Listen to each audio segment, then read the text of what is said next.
Yep.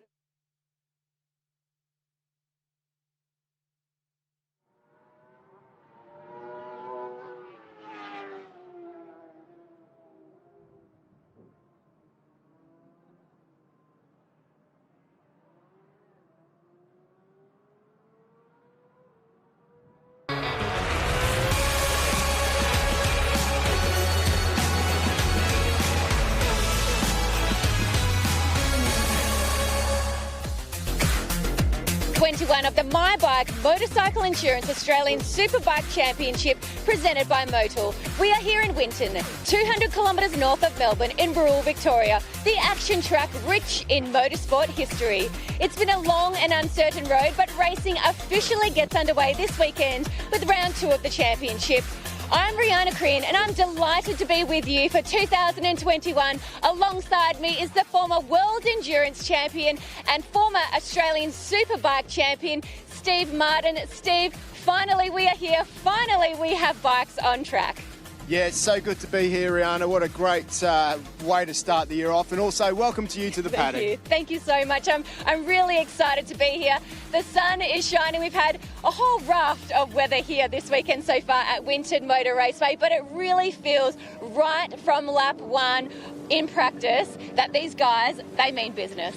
Well, you've got to think they've been sitting at home most of last year, just dreaming about this weekend, getting back on that bike, getting out on the track and proving who's the daddy. And that's what this weekend is all about. What are you most looking forward to this year? I mean, it was such a difficult year for everybody last year, in particular the guys in the Superbike Championship. But what are you most looking forward to? Well, I think it's the tension, in all honesty. The way that we saw Wayne Maxwell and Troy Herfoss duking it out last year, those guys are the undisputed fast guys in the Superbike class. What I'm looking forward to, though, is some of those youngsters that are coming into the class to mix it up with them. And I think we're going to see a little bit of that this weekend. Mike Jones is certainly up to his pace. He's up there. So I think that, the two, Troy and Maxwell, aren't going to have it their own way all year long. You speak of those youngsters, the Motorsports TV Super Sport class, that is a fierce class. Those guys mean serious business. I think 1 second separated the top 4 in qualifying yesterday. That is going to be a really exciting class to watch. Oh, absolutely. I mean, Tommy Edwards, what a brilliant job he did in qualifying. He's got a lot of experience overseas, but he's come back with a vengeance here, and he's another guy that seems to be the guy to beat at the moment. Max Stauffer, of course, keep an eye on him. He's definitely getting faster and faster, the youngster. So, there's a whole bunch of guys. Brock Pearson, another one, full fitness. I don't know who's going to take that one out. Yeah, super competitive class in the Motorsports TV Super Sport. Of course, we have a whole raft of action all throughout the day. So let's get underway and say a very good morning and welcome to 2021 to our series commentator, Phil Harlem. Yeah, thanks very much, Rihanna. Thanks, Steve. Great to have you on board too, Rihanna. It is shaping up to be a sensational year this year. And I agree. The Superbike class is exciting, but there are so many young juniors coming up through the Supersport 300 class and also the Supersport class. It's certainly going to be a massive year, and I can't wait for the action to get underway.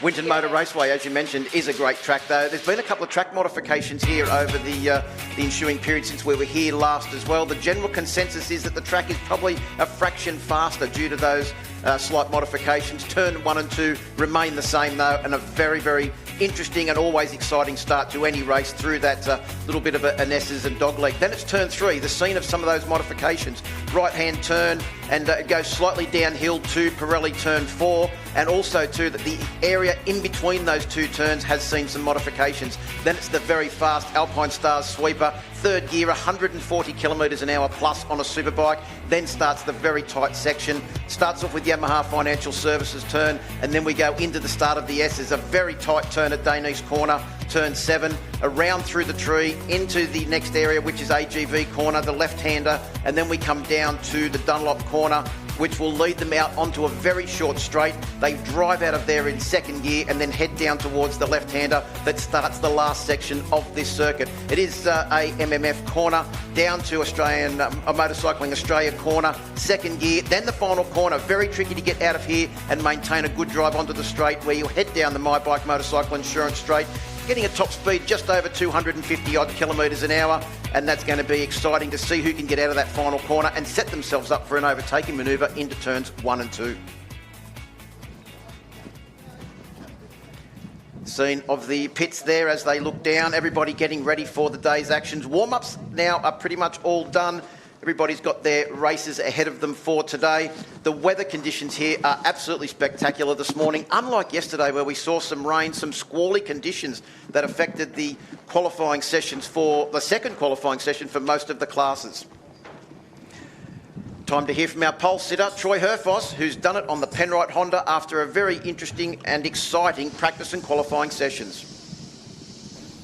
Congratulations, Troy Herfoss. You've drawn first blood with the first Elite Roads pole position of 2021. Congratulations. Thanks very much. Yeah, it feels great, and just happy to get it out of the way in them conditions. It was a little bit stressful with a lot of rain coming in. The wind picked up, but just so happy with the package we've got, and good to recover after a bit of a tumble yesterday. So really happy. Did that play on your mind at all today, given what happened yesterday in practice? Yeah, it did. We ruined the bike, and it's never good.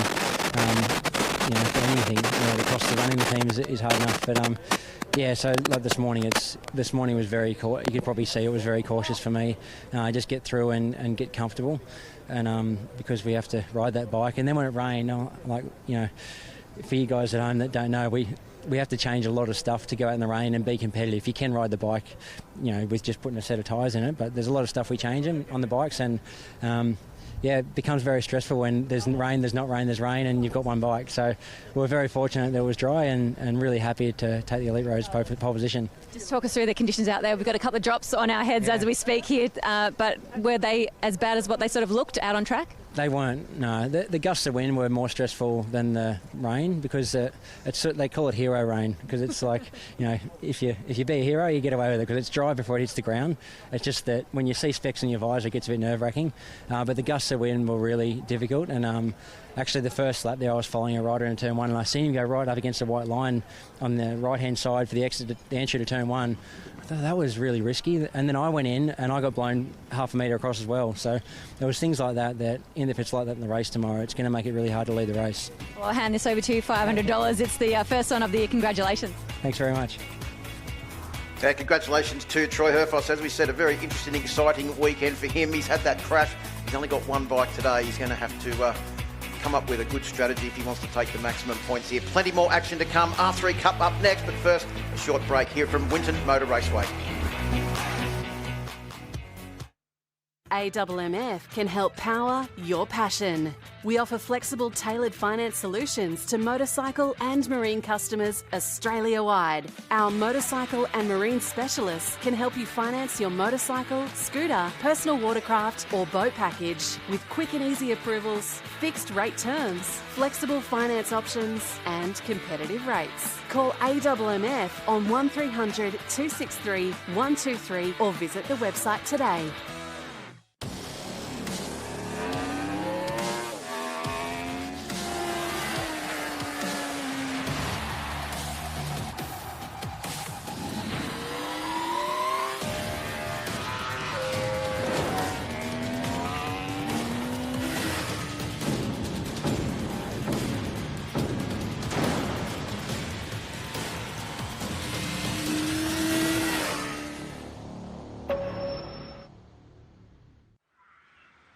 This place has it all.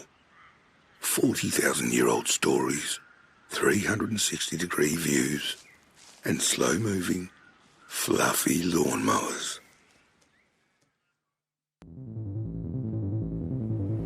When you ride the most advanced Kawasaki Ninja ZX-10R and you have proven yourself over and over, there's only one rider left to face.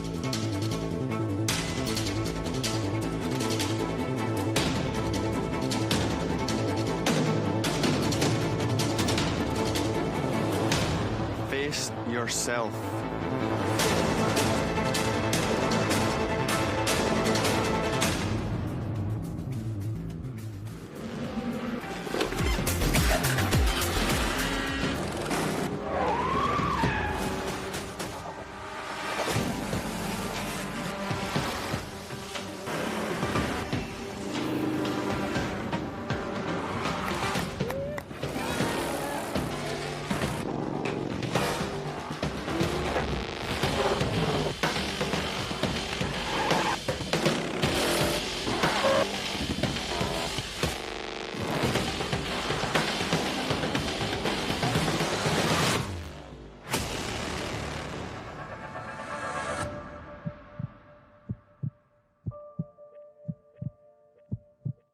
Don't miss a second of the action. Every corner, every shift, every heartbreak. See your motorsport as it should be, live and free. Download your Motorsport TV experience now. Welcome back to Winton Motor Raceway. We're getting ready for the first race on today's program. It is race 2 for the Yamaha Finance R3 Cup. And Carter Thompson will be starting from pole position. And he's been dominant in both the R3 Cup and also Supersport 300 class this weekend. Steve Martin, as we look like we're getting ready for the race start. No, it's the start of the warm-up lap, so they get one more chance to check out the Winton circuit. They've already been out for their morning warm-up this morning. Chance to make some final adjustments after warm-up, getting ready for today's races. But I think we can safely say that the way Carter Thompson's riding, he's obviously very happy with his bike setup. Yeah, he's just been unbelievable this weekend with the way that he's been able to handle that bike. The number 50, he's also winning the warm-up lap at the moment as well.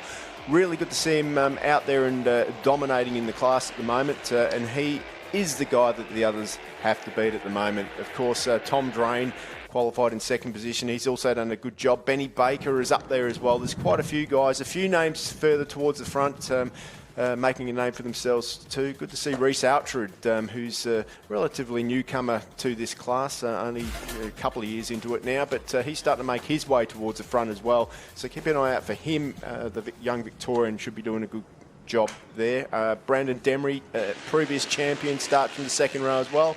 So I think we're up for quite an exciting Yamaha Finance R3 Cup race. Yeah, Brandon Demery is the veteran of this class, really, isn't he? He would be by far the oldest competitor in the class, but at the same time, he's also got the most experience out of everybody, and experience is very important in this class. A race strategy is one big thing. But Carter Thompson, as we mentioned, on bike number 50, will start from pole position. Tom Drain, former dirt tracker, on bike number 59 out of second, and Benny Baker on bike number 72 in third.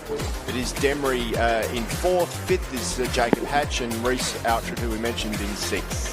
Caleb Gilmore in seventh. Eighth is Jake Farnsworth, and Cameron Dunker down in ninth in row 3. Row 4 will contain, we wait for it to come over, row 4 will be Matty Rindell in 10th place, and then Clay Clegg on bike number 63, and Lucas Quinn, who has stepped up from the Blue Crew Oceania Junior Cup. He led after dominating the first 3 races of that class at Phillip Island last year, and great to see him make the jump now into the Yamaha Finance R3 Cup class.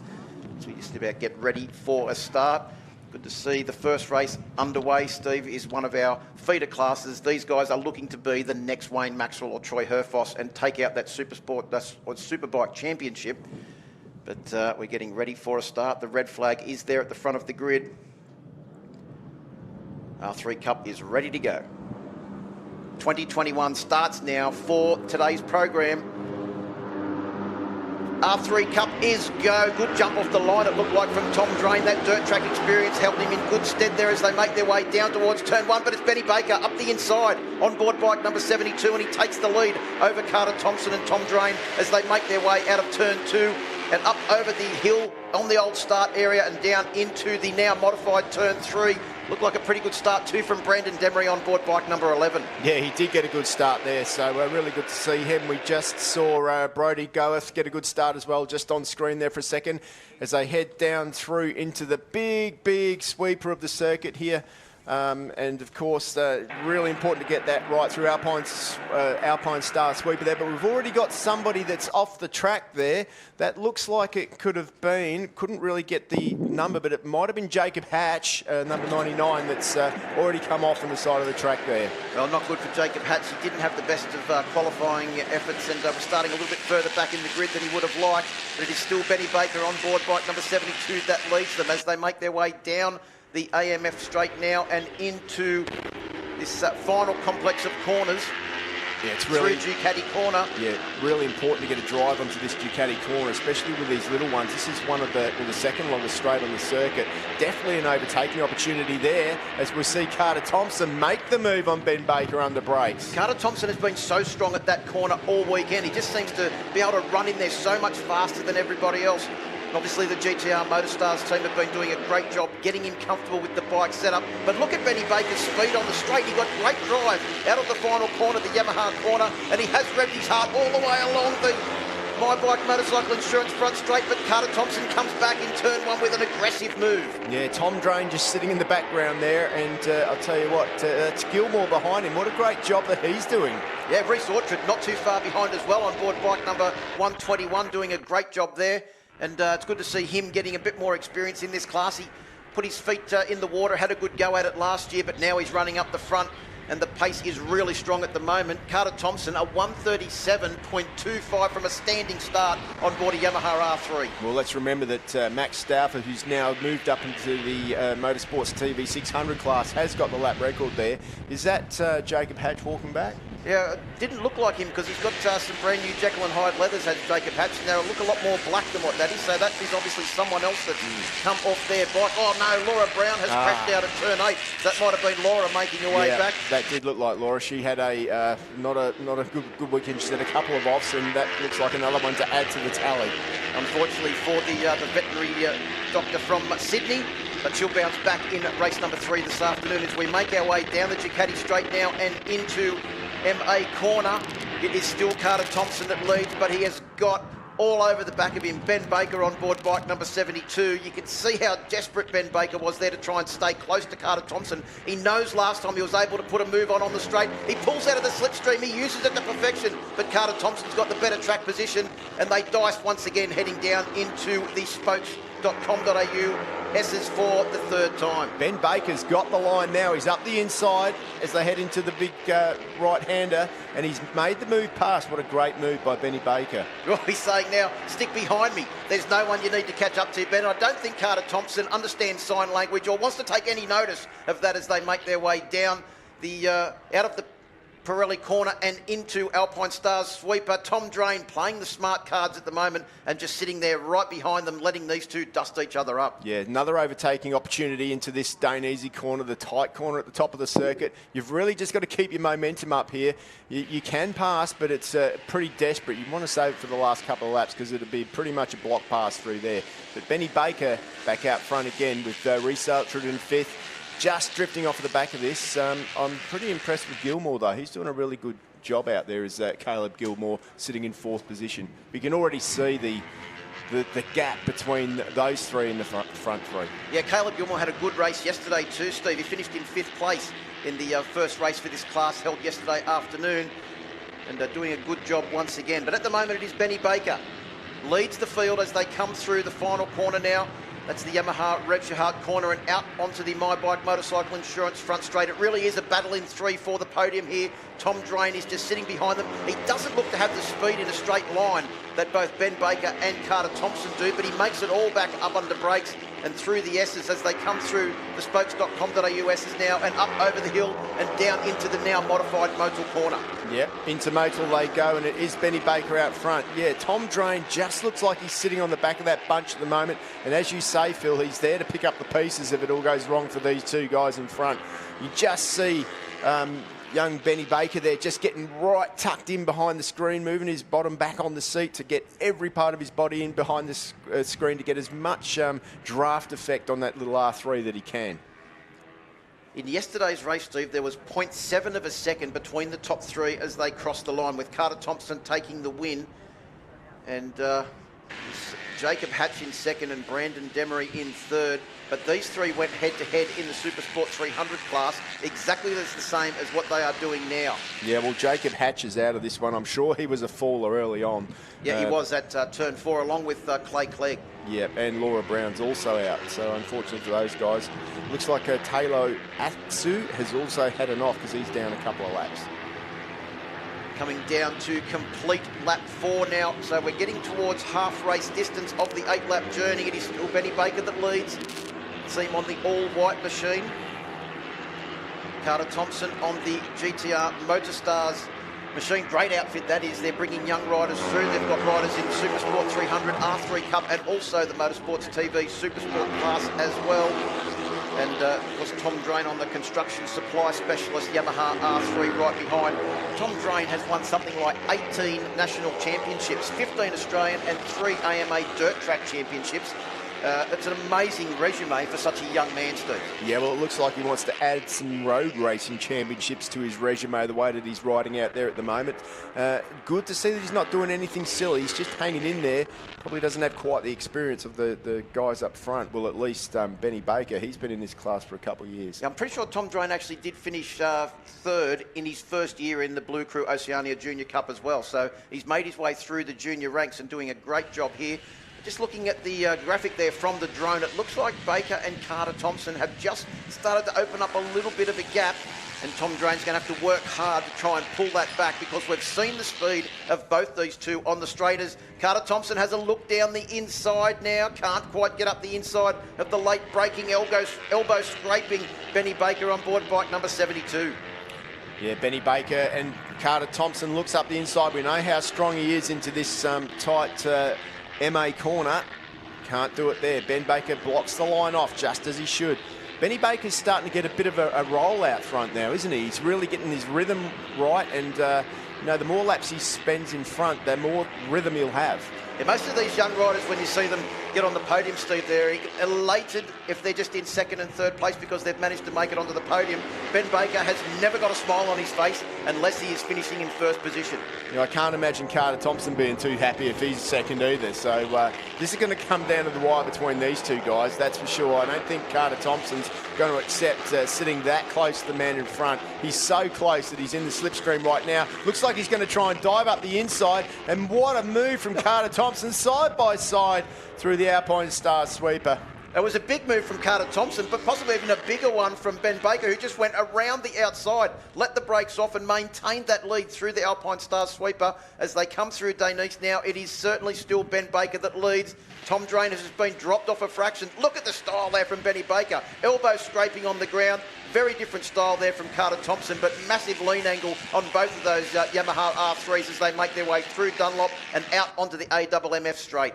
Yeah, absolutely. Hard on the brakes again. It almost looks like Benny Baker seems to be a little stronger on the brakes now, like he's managed to deal with whatever issue he was having before. Carter Thompson seemed to be stronger at the start, but now Benny Baker, you can just see him pulling away under brakes, and that's pretty important, especially coming into these last couple of laps. Yeah, when we saw Carter Thompson the other day, I couldn't believe how much he has grown since the beginning of last year when we saw him getting ready to go overseas. Unfortunately, it was an interrupted year. He's grown 10 centimetres, his mum was telling me, has not put on one scrap of weight in that time when he's grown 10 centimetres. He's physically a lot bigger now and obviously a lot stronger and doing a great job here because he's managing to stay with Ben Baker, who's looking in impeccable form. Look at this battle behind too. Good battle there with the bikes making their way through. Now that's bike number 78. Yeah, that's Gilmore, Outford, Dunker and Demery in that group there. Of course, Demery, how many championships has he won? He's won quite a few, hasn't he? At least 4 or 5, I think. And a consistent front runner always is Brandon Demery as well. And Matty Rendell on board bike number 95 doing a good job in there as well. So they're making their way down through the Alpine Stars sweeper now. A very close 4-bike battle there as they make their way down now into the start of the S's. I'll tell you what, it is going to be pretty important to be somewhere near the front of that group, because if something does go pear-shaped with the group in front, these guys could be dicing for a podium. So in all honesty, if you can be at the front of that group when you come over the line, you could find yourself on the podium. Yeah, there's a couple of different lines in there as well. Look like Cameron Dunker trying to find his way past another graduate of the Blue Crew Oceania Junior Cup as well, Cameron Dunker on board bike number 3. They certainly have learnt great racecraft in that feeder class, and they're putting it to good use now in the Yamaha Finance R3 Cup, their second race of the weekend. So just looking at the lap times from the boys out front, Max Stauffer has the lap record at 131.3. Well, they're now down in the low 131s. They haven't beaten that time yet, but they're at lap record pace, the 3 boys out front. Wind is blowing across the track. That's the 3rd different wind direction we've had here this weekend as well. And of all of the bikes, the light bikes like the Yamaha R3s in the Yamaha Finance R3 Cup will be more effective with Carter Thompson now. He's got back ahead of Ben Baker and leads them down through Motul Corner as we start this 7 completed laps. So we're on the final lap now, and Carter Thompson, right on cue, has taken the lead, looking to make it his 2nd victory for the weekend. Yeah, you could just see there Carter Thompson with a little bit more corner speed. It looks like he might have been foxing earlier on because he's given it everything he's got right now. And you can see Benny Baker there pretty fast through that corner there. And is that Tom Drain who's run off? He ran off out onto the ripple strip, Steve, but managed to save it. I don't know how he managed to save it, but keep it on track. He's lost a lot of distance, but he should tie up third position. He's got a very handy lead over the next group, which is some 7 or 8 seconds behind. But Carter Thompson taking some creative lines down the AMMF straight to hold off Ben Baker. I think he's got a big enough lead now. All he's got to do is play this one smart through the final 2 corners.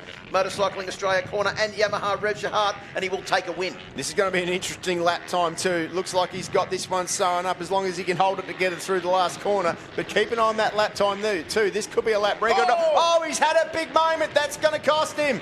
A big moment as he comes out of the final corner. Has he got the speed? I think Benny Baker's got the slipstream. It's going to be so close. It's going to be so close as they come across the line, Steve Martin. I think Baker has taken the win by CompuTime. They've said 0.013 of a second for Ben Baker taking the win over Carter Thompson. It was that big moment that you saw and predicted that at the final corner that managed to get Ben Baker that win. Some great riding, and he was the fastest man on track as well with a 1:31.430, fractionally off that lap record. Tom Drain managed to make it to the finish line, and he'll take out third. Reece Orchard gets the better of that battle for 4th place. That would probably be his best result in the Yamaha R3 Cup class. Yeah, that is a great result for Reece Orchard.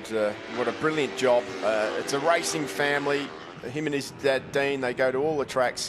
Dynoverks machine, well done. Wow, what an exciting race to get today's program underway. Carter Thompson leading 98% of the final lap. And unfortunately, just a little bit of a moment coming out of that final corner. He was very keen to get on the gas, got it a little bit sideways, and Ben Baker was able to slipstream him to the line to take the win by 0.013 of a second. Carter Thompson in 2nd place. Tom Drain rounds out the podium. Reece Orchard in 4th place. Caleb Gilmore, a great ride, in 5th place on board bike number 78. The veteran Brandon Demery on board bike number 11 in 6th. Then it's Cameron Dunker, Matty Rindell in 8th. Jake Farnsworth in 9th, and Lucas Quinn on bike number 58, another graduate of the Blue Crew Oceania Junior Cup, rounds out that top 10. Zach Patendi, a good result for him in 11th. Henry Snell in 12th position. Brodie Gorth in 13th. Glenn Nelson there back in 14th. Liam Waters in 15th.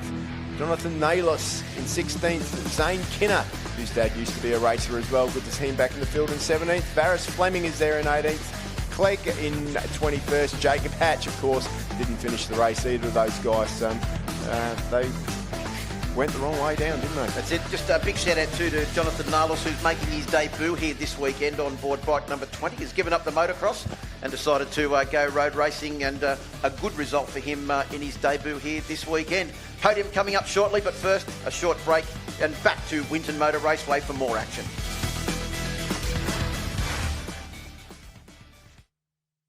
The Yamaha dream starts here. We are in the business of making dreams a reality, and we've helped over 130,000 Aussies since 2002 and brought to life more than 150,000 motorcycling passions. At YMF, we're all about keeping it simple. Online, on the phone, or have a chat with your local Yamaha dealer today. The time is now. Make your dream a reality with Yamaha Motor Finance.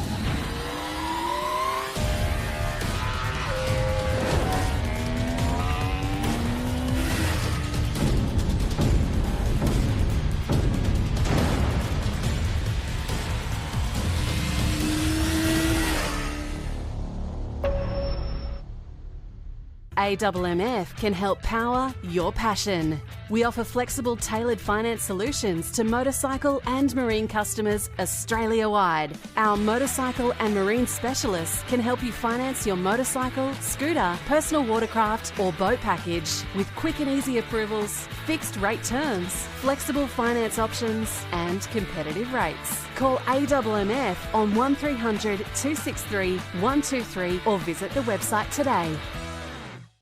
Don't miss a second of the action. Every corner, every shift, every heartbreak.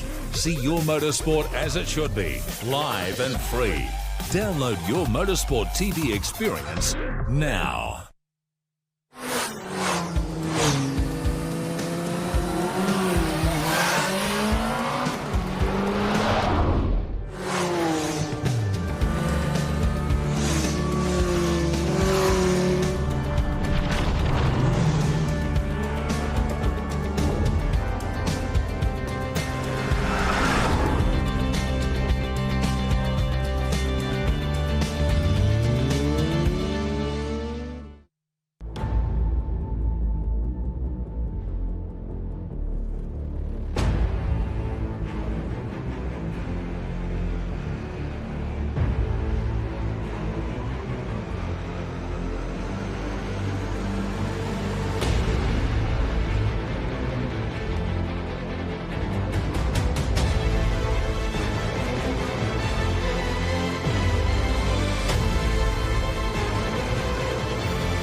welcome back to Winton Motor Raceway and the 2021 My Bike Motorcycle Insurance Australian Superbike Championships presented by Motul.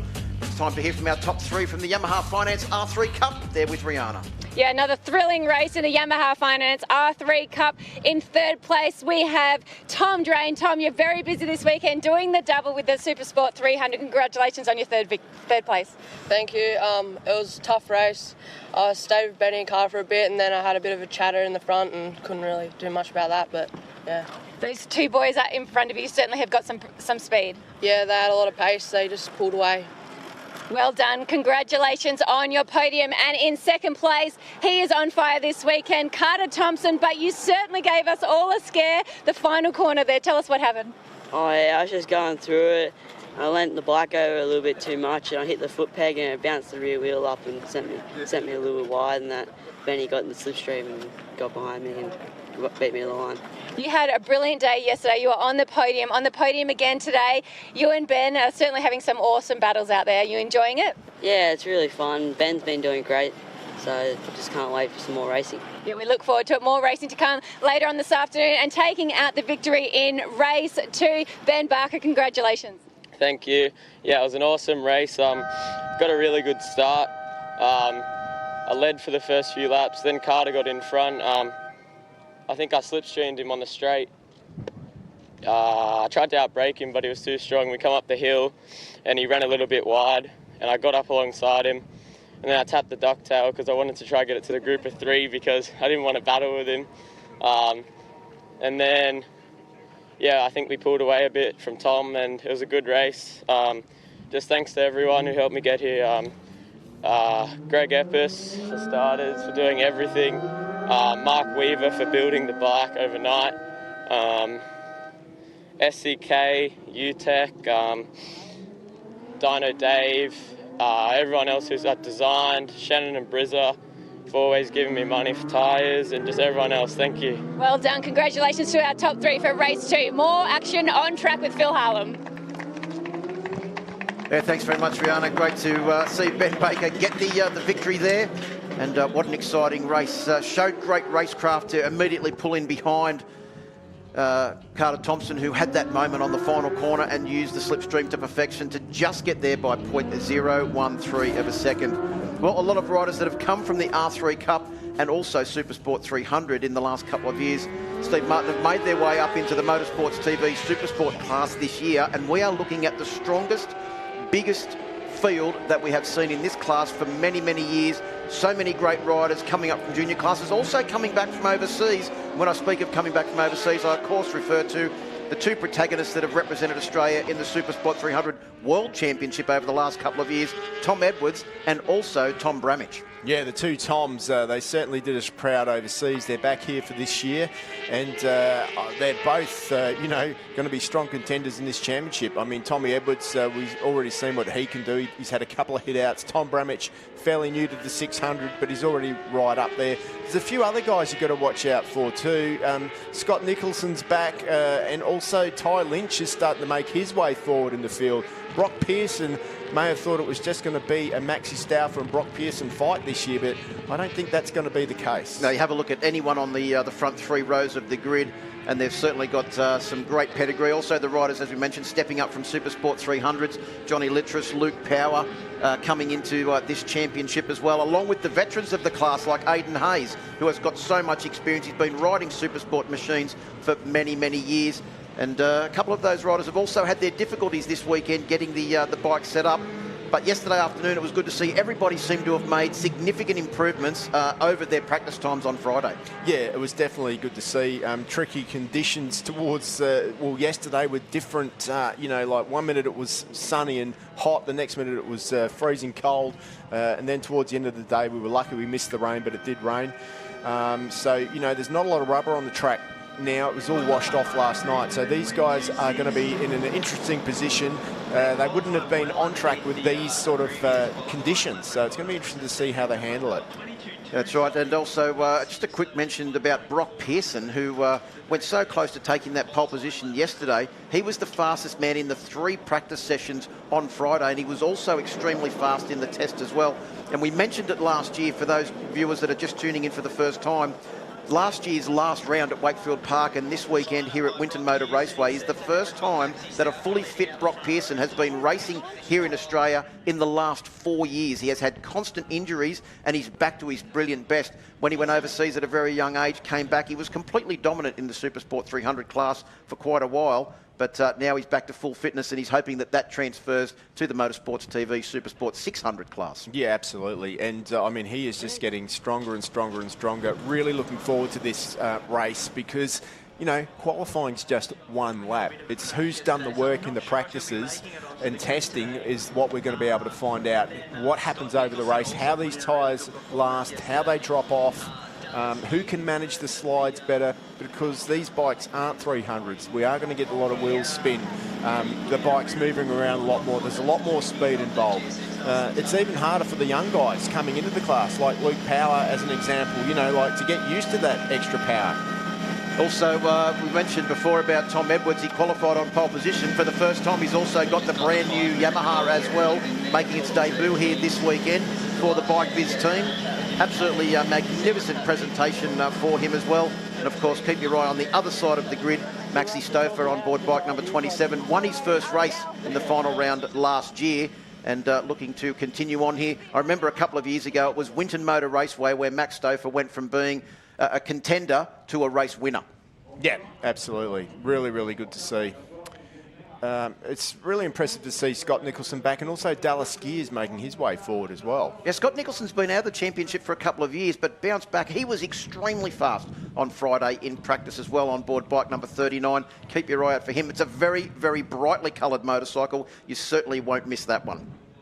Tom Bramich, another one who's had all sorts of troubles throughout practice. There were some issues with brakes, but I think they must have got that sorted out by now. Had some suspension issues as well. But in all honesty, after riding in the World Supersport 300 class last year, you know, he's adapted well to this 600. While we're speaking of bikes that you won't miss out there on the grid, have to give a quick mention to Mitch Kuhn on board bike number 58, the Shark Leathers machine. It is so brightly coloured, you'll be able to see it back there on the grid. Pink and white livery for Mitch Kuhn. Always an extremely well-presented machine and very easy to pick up. The commentators love that sort of stuff, Steve. Well, they certainly do. And Mitch has carried that colour scheme throughout his career, hasn't he, from the 300 all the way through. So impressive to see him. And he's another one. Johnny Littress, let's remember him as well. He's just one of the smallest guys out there, one of the youngest guys out there on a 600 too. Qualified in 9th position, still carrying his number 308 that he's had throughout his career. And boy, I tell you, he's definitely coming strong through this championship. Right, time to go down to the grid, and Rihanna's with our top three. Tom Edwards, super exciting. Finally getting to race here in Australia for the first time in 2021. What's your thoughts going on? Yeah, you know, I'm really looking forward to it. The weather conditions have changed a bit compared to what they have been all weekend. But starting on pole, everyone's on the same track. I'm just really looking forward to it. Just tell us, the weather, the wind has changed direction. How did that affect you guys in warm-up? Yeah, you know, after that 5 minutes, it was kind of hard to tell. But as I said, everyone's on the same track. So we'll just see. And it's 14 laps. It's a long race. We should be able to sort it out by the end. Good luck. Enjoy. Thank you. Yeah, Tommy Edwards, he certainly made it well known at the final round last year, Steve, that he was back in Australia and he meant business in the Motorsports TV Supersport class and essentially shook up the regular front runners. And that was some of the most exciting Supersport racing that we've seen for quite some time last year. It was a battle in 4 or 5 there at some stages. Looking forward to it being the same thing again this year. Yeah, I think, I mean, as you said earlier on, this is the biggest field we've had in 600s for quite a while. Back down to Rihanna on the grid. Brock Pearson, there was .07 between yourself and Tom Edwards. Nothing in it. This is setting up for a really exciting race. How are you feeling sitting here on the grid? Yeah, I'm excited. First race of the year, so everything's going to make a few changes today. Everyone's going to find out where everyone's at. So no, let's get these lights out and have a crack. Give us a sense of the emotions. Is it anticipation, nerves, excitement? What's running through your body? Oh, a bit of everything. Yeah, of course, nerves. Nerves are good anyways, but excited. But at the moment, yeah, just focusing on the race, and afterwards I'll have a think then and go from there. Eyes are on. Good luck. Thank you. Yeah, Brock Pearson's been doing a lot of training, Steve, a lot of push bike riding to get ready for this season as well. Looking fitter than I've ever seen him before, not just in the fact that he hasn't got any injuries, but he's obviously been putting in the work off the track as well. I think he's mentally fitter as well. What I mean by that is I think that he's got an air of confidence about him that I haven't seen for a while. So good to see he's not carrying any of those niggling injuries that you mentioned, Phil. And when you're riding pain-free and the lap times are coming easily, all of a sudden you can find another extra few tenths.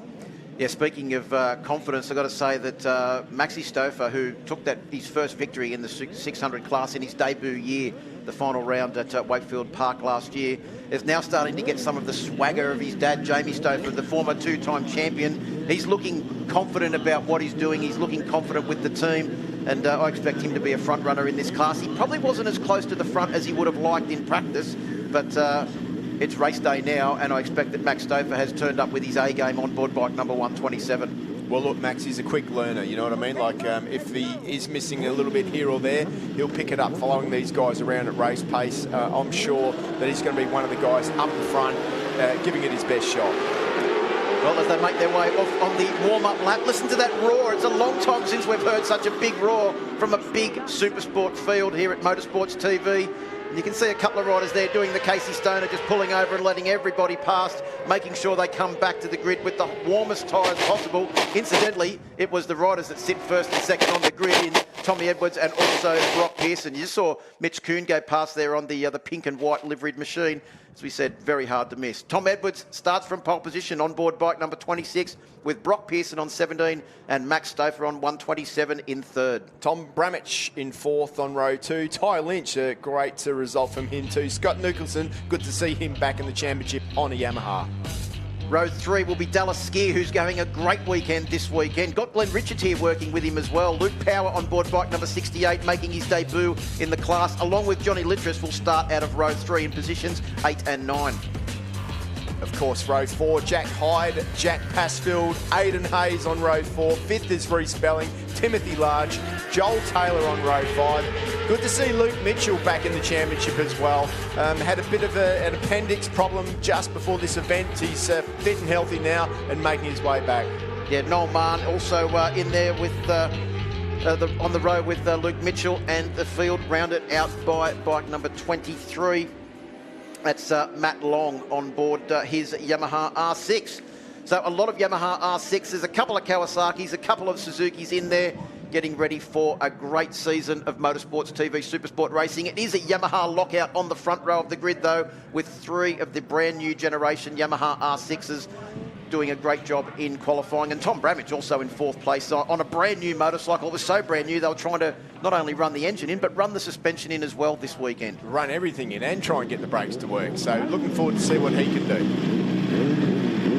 Unlike our earlier race, the Yamaha R3 Cup, this is the first race for 2021 for Motorsports TV Supersport. 2021 starts now. Motorsports TV Supersport is go. Great start from Tommy Edwards. Also from Max Stouffer as they make their way down towards turn 1 for the first time. And it is Max Stouffer that comes up the inside, runs wide. He's got the inside line, but Edwards sweeps through. Stouffer maintains second position. Looks like Tom Bramich has got a cracking start from the second row of the grid and slots into third. Brock Pearson back to 4th. And is that Jack Hyde on board bike number 28? Slots into 5th place as they make their way down the hill and through Pirelli corner and out onto a very short straight before they head into the Alpine Stars sweeper. Good to see Luke Power up there on the Kawasaki as well. Good result for him. Good result in his first 600 race. Yep, he's got off to a pretty good start, and I know he's a little bit nervous about stepping up, but he's doing a great job here this weekend for the ProWorks team. But it is Tommy Edwards that has blitzed them off the first half of this lap. Look at the lead that he's opened up now as he comes through the final corner in the S's area there. That's Dunlop corner and out onto the back straight. Already leading this race by quite a considerable margin, half a second after only half a lap. Yeah, well, those international guys, both him and Tom Bramich, who got those brilliant starts. I mean, that comes from racing overseas where it's just so hectic on the first lap. Brock Pearson got a bad start. He needs to get his mojo back on the starting grid for sure, but he has made his way past Tommy Bramich now. but that start could hamper him later on with the speed that Edwards is showing at the moment. Yeah, Scott Nicholson's now camped on the back of Tom Bramage's machine, trying to find a way past him. But as they come across the line, it is 0.7 of a second the lead for Tom Edwards. Maxi Stover has pulled that back. Oh, and it's Jack Hyde. Jack Hyde is off at turn 1, making his way across the infield. And I've seen also some modifications. The Marshall's post there has been removed, making it a little bit safer for those guys, but Jack Hyde has got a lot of work to do now to get himself back into this equation. Yeah, definitely. He's not going to feature on the podium, which he looked like he was in for a chance for, but unfortunately he's just going to have to put this one behind him and get ready for the next time out. You can just see here in the background there, just got caught up a little bit with Luke Power. Too close on the entry there. Luke Power had the line, and Jack Hyde's been forced wide. Plenty of runoff there, so safe, just destroyed his race. Yeah, I think that incident might have also cost Luke Power a little bit of time. It looked like he ran wide. Look at Pearson now. He's all over the back of Max Stouffer as they come out of Dunlop corner and down the AMMF straight. Let's have a look at the gap. It looks pretty consistent to what it was at the start-finish line with Tom Edwards in front. So the riders in second and third now, Max Stouffer and Brock Pearson, have held station. They've got to try and reel in Tom Edwards that set a cracking 127.2 from a standing start on the first lap. As they come down through MA corner, it looks like Scott Nicholson is also starting to get away from Tom Bramage as well, who's making his debut in this class, a former champion in the Yamaha R3 Cup and Super Sport 300 classes. Down into the spokes.com.au corners is still Nicholson. Bramage closes back in, but Edwards 0.7 of a second the lead after they came round, but the fastest man on track Pearson. on lap 2. Pearson up the inside. That's the man, Brock Pearson. He was fastest on lap 2. Yeah, and he's just made another move. And I'll tell you what, he is, when the tyres wear, he gets stronger. Look at the amount of room he's already made on Maxi Stouffer. Stouffer needs to just sit in behind him now, but it's quite an ask to catch back up to Tommy Edwards from there. If you had a look at the practice times from Friday in isolation, you would have thought this is going to be a Brock Pearson benefit because he was consistently faster than everybody for a majority of the session. But what we've seen over the weekend is that the other riders have got faster, but Tom Edwards has been fast and consistent, and he got that great first lap in, and that's what's propelled him to this lead. They've held station ever since, but Brock Pearson now is on a charge. He's got a full head of steam, and I'll be very interested to see what he can do as they come round to complete this third lap. It is, Steve, a 14-lap race, so a long way to go. Well, it is, but if we talk about lap records, Ted Collins, the 600 Supersport champion from 2017, still holds a lap record at a 122.8. Brock Pearson on his first flying laps just throwing down the gauntlet with a 122.9. Yeah, 0.5 quicker than the man in front. That's it. He was only 1/10 off. What's he been able to do on this race? He's gone to a 122.776. Brock Pearson. That's a new lap record, and he's closed the gap down on our race leader, Tommy Edwards. Look at him charging forward. Max has got to try and go with Brock Pearson here as he makes this charge forward, because at the moment he's just dropping off a fraction from Brock Pearson's machine. Yeah, Pearson, you would say, would be the most experienced man on the 600, so he knows probably better than the other guys who are still learning these bikes that come from smaller machines, you know, what to do to get the most out of it. But Pearson, the thing that I like about him is, yeah, he's fast, but he can keep that speed up over the distance of the race. He seems to get stronger and faster, just the style that he's got, over the length of the distance of the race. And Tom Edwards looks very busy on the machine, doesn't he? He looks like he's riding on edge. You know, whereas Brock Pearson just looks casual and smooth, as does Max Stouffer as well. As Scott Nicholson throws out the foot there, throws out the anchor to try and pull the bike up as he came down into that corner. It's one of the corners that sets up this run down the two back straights. It's so very important here at Winton. Oh, it certainly is, especially on the last couple of laps. You've got to set your bike up for this part of the track here, for the braking areas. I mean, last two opportunities really to pass before the start-finish line. And we saw how important it was in the Yamaha Finance R3 Cup, where Carter Thompson had that great lead, made a little bobble in the last corner, and the man behind was able to take the victory for you know, the first time this weekend. We've seen how important those corners are. Absolutely. Pearson still there, just with that smooth style. Tom Edwards out in front, muscling the bike around, keeping that lead at the moment. There's still 0.6 of a second between the two of them. And I'll tell you how much of a charge Brock Pearson's on. He's just broken the lap record for the second time. He's lowered it now by 0.2 of a second, a 122.6. 2:10.00. That's 1/10 of a second faster, actually nearly 2/10 of a second faster than our race leader, who also set his fastest lap of the race. In fact, Steve Martin, everybody in the top 9 just set their fastest lap of the race on the last lap. Yeah, absolutely. And as you would expect, everything's settled down now. They've got their position. They're not really dicing it to get that desperation pass. It's all now about trying to catch the man in front. Big shout out to our class debutants, Tom Bramage in 5th place, Luke Power in 6th, and Johnny Lutris in 7th, doing a great job in their Supersport, Motorsports TV Supersport debut. Yeah, it won't be long before those guys are up challenging for the podium positions, that's for sure. With just such a stellar performance in their first ever race on those machines, really good to see. Dallas Skier, he's having the best weekend he's had in a while too. Brock Pearson is now right onto the back of Tommy Edwards. He has just lowered the lap record in total by 0.5 of a second at 1:22.364. Brock Pearson has just lowered the lap record 3 laps in a row as he's made a charge. He has made up about 1 second in difference on the circuit over the last 3 laps, and he is now in a position to challenge Tom Edwards for the race lead in the first time in 5 laps. We're getting up to 5.5 laps completed now, so there's still a fair way to go. Now it's going to be a case of who's managed their tyres best over this first half of the race. That is a super impressive lap time. In qualifying, when all they do is set the bike up, take all the fuel out of it, and make it as light as they can and go for 1 lap, they basically do the best that they can, and he's matched that pace already. Let's go down to the pits. I'm standing with a very nervous Ian Pearson, Brock's dad.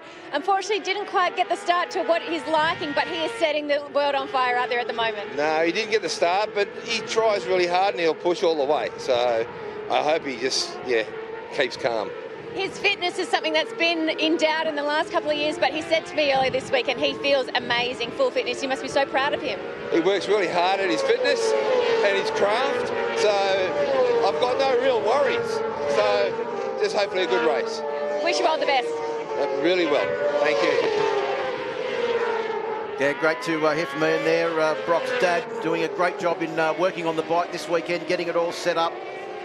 And the team's they were here for the test. They had a good test, and all of that hard work is now really starting to shine as both Brock Pearson and Tom Edwards have got a very handy lead over the rest of the field, being led at the moment by Max Stouffer, the charge. He's in 3rd place, but he's about 2.5 seconds down on our race leaders. Good battle here back in the pack as well. As we look there, I think it's Jack Hyde. Yeah, I was going to say Jack Hyde doing a good job there. Joel Taylor, Luke Mitchell's just in the back of that group too. So just behind them, or actually just behind Max Stouffer now, is Scotty Nicholson, who's made a charge forward.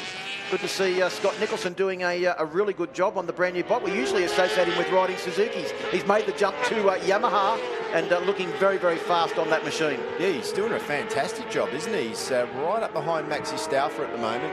Maxi's not hanging around either. 23.0, his fastest lap of the race last time round. 23.0 for Scott Nicholson. That's going to be a PB for him as well. Well, 23.0 for Max Stouffer equals his time in qualifying as well. So, he's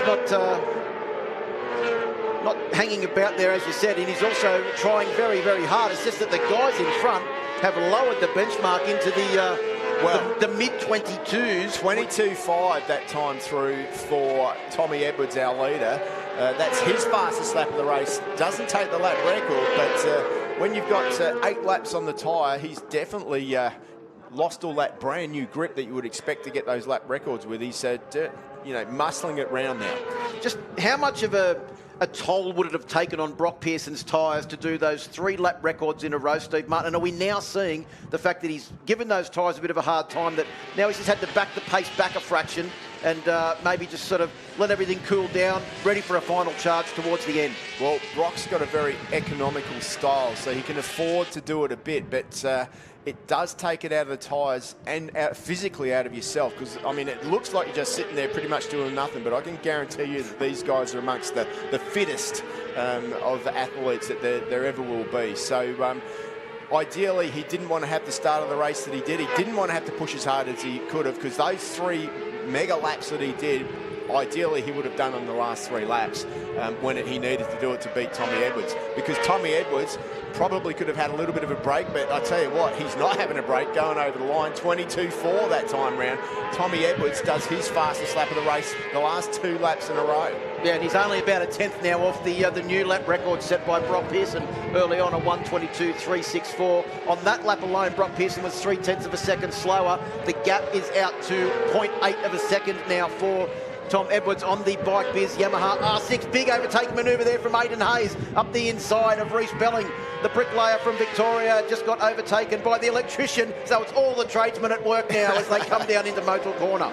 Yeah, good to see those guys. They've been in this class for quite a few years. Good to see Reece Belling back. He had a little bit of a break, but he's back on the new Yamaha now as well out there, so really good to see. Yeah, Noel Mann and Mitch Kuhn having a good little battle there through the spokes.com.au S's as well. We mentioned about the modifications here at this area of the circuit, Motul Corner and Pirelli Corner. There's been a bit of talk about the area of the circuit over the weekend. Yeah, definitely. I mean, they've put new ripple strips in there. Winton are always working hard to make this circuit safer, and you know, there's moves afoot to you know, big plans for the future as well. So to guarantee that this circuit will be being able to be raced on well into the future. Ed Nolman, the second rider in the ProWorks Kawasaki team. But we go back to the lead. Brock Pearson has put in a cracking lap, and he's managed to claw his way back onto Tom Edwards' machine. There was only 0.179 of a second between them as they went through on that lap. I'd say Tom Edwards has had a moment, Steve. Yeah. A 1:23.2 as opposed to a 1:22.4 on the last lap for Brock Pearson. He's made up an incredible amount of distance, as you can see there, as we head into the 10th lap of our 14-lap journey. But that's the thing, it's all about being consistent. You're better off to do 22, you know, a tenth of a second lap slower than you can do, but keep on doing those times than to go a tenth quicker one lap and a second slower the next lap. But that's Tommy Edwards, that's his style. You can see him moving around there on the bike and muscling it around. Yeah, you can see the bike starting to move around a lot too as he got hard on the brakes who came into the Dainese corner. The back end starting to step around a little bit. You can see Brock Pearson there. Looks like they're trying to manage the wind probably more than anything around that area of the circuit, because it would be trying to pick them up. At that part of the circuit, I think it's more grip, because you're on the edge of the tyre for so long over the back there, and that part's all about edge grip and pushing the corner speed as much as you can. It's not about acceleration through there. It's all about keeping that mid-corner speed up and trying to turn the bike. So that's what they're doing there. As opposed to when they get onto those back straights, like and the front straight here, all about getting on the drive, flattening the rear tyre with the power to get as much of that power down on the straight to get the top speed. Not much edge grip there, but definitely this circuit, you do have to look after the edge grip. Looks like Maxi Stove has managed to get away from the charge of Scott Nicholson on board bike number 39 as well in the battle for 3rd and 4th place. But our interest at the moment, Steve, is on this battle for the race lead. You can even see there Tommy Edwards' machine moving around on the exit of Pirelli Corner as he made his way, Motul Corner, and he's made his way down to towards Pirelli. But this is the area before where I noticed a little bit of movement from Edwards as he got onto the brakes. What can Brock Pearson do to try and close in that gap even further? They both look pretty smooth heading into the Dainese corner on this lap, but Brock Pearson, you can see how tall and lanky he is, trying to manoeuvre himself around on the motorcycle. But as you mentioned, he has a very economical style, whereas Tom Edwards just looks aggressive. Yeah, and you can see also there that Pearson was using a little bit less of the track on the exit. So I think Pearson right now is having a breather, although they're still doing some pretty fast lap times. 22.3 from our leader last time out, which is, you know, almost a lap record. These guys are just riding so fast out there at the moment. Well, and I can 100% vouch for how much effort it takes to ride anywhere near your own full pace on a circuit, Steve Martin, let alone the pace that these guys are going at the moment. 122s on a super sport bike. That'll actually probably qualify them very well in the Superbike field here this weekend as well, as they come down through the spokes.com.au S's on lap 12. So laps are starting to wind down now. They've got a handy lead over the rest of the pursuing pack, led at the moment by Max Stouffer. There is nothing between them, 0.15 of a second. 1.75 of a second, in fact, as they came through intermediate number 1, with Edwards leading. Pearson, after that, not really good start, has made his way back and managed to challenge Tom Edwards for the last half of this race. Well, the thing about this, as you just have a look at the provisional points there, if it did finish this way, Tom Edwards would take, of course, 1 point for pole position and 25 points for the race win, 20 for Brock Pearson in second. Still decent points for those two guys out front, but I'm sure that Pearson wants to slip that around the other way if he can. So they won't be thinking about points at the moment, but it's one thing to catch Tommy Edwards out front, but to get past him is going to be another story. Yeah, that's it. We've seen how late he is on the brakes, and those years of conditioning in the World Championship for Supersport 300 means that he would have to be able to brake very late and maintain position in that class, because that's the young up-and-coming class for people that want to be Superbike World Champions. Unfortunately, the COVID situation means that they can't really go back over there and compete this year. But the good news for Australian race fans is that we've got two of the protagonists from that field here joining us in the My Bike Motorcycle Insurance Australian Superbike Championships Motorsports TV class. Oh, Scott Nicholson's making a big challenge there at Max Stouffer. Stouffer manages to get back with a big move on the brakes through the spokes.com.au's. But yes, as we mentioned, Tom Edwards and also Tom Bramage back here in Australia, and it's great for Australian race fans. Hey, this is a great ride by Scott Nicholson, in the fourth spot at the moment. On for the podium. I think that's going to be like a really good result for him. Massive welcome back to Motorsports TV Supersport class for a former competitor that's been away from the championship for a couple of years. What an impressive return. Yeah, you're meant to get slower as you get older, Scott. Not faster, but he's certainly got it all in place at the moment. Not long to go now before we see who crosses the line first in this one, Phil. And boy, it's going to come down to the last lap for sure. But look at the man in front now. He's just starting to really give it everything. Oh, Nicholson up the inside. Tries to go up the inside at the Dunlop corner, but Max Stouffer just closes the line as they came out of the corner. I think as they come to the bottom of the AMF straight, it is Scott Nicholson's. It's made his intentions perfectly clear to Max Stouffer, who's now got to put his head down. But our leaders will be coming across the start-finish line, Steve, to start the final lap. There is 12 corners to go. Tom Edwards currently leads from Brock Pearson, but there is literally nothing in it at the start as they make their way through the spokes.com.au's for the final time.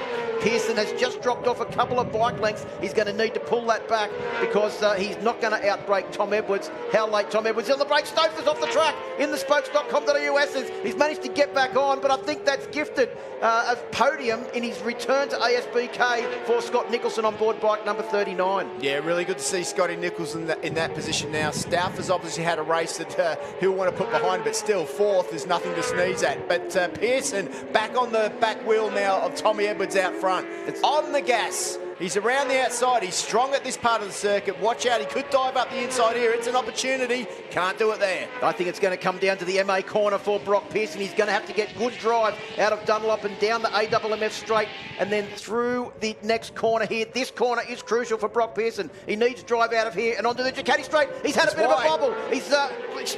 He knows it. He knows it. You can see him shake his head. He made a mistake going in there. That's given the drive, but Tommy Edwards doesn't know that. He could make a mistake in these last couple of corners. Smooth through there. One corner to go for Tommy Edwards. He'll drive out onto the My Bike Motorcycle Insurance front straight, and he will take the win. First blood goes to Tom Edwards on board bike number 26. The bike is Yamaha. Second, Brock Pearson. As we said, he just stuffed it into that corner a little bit too late.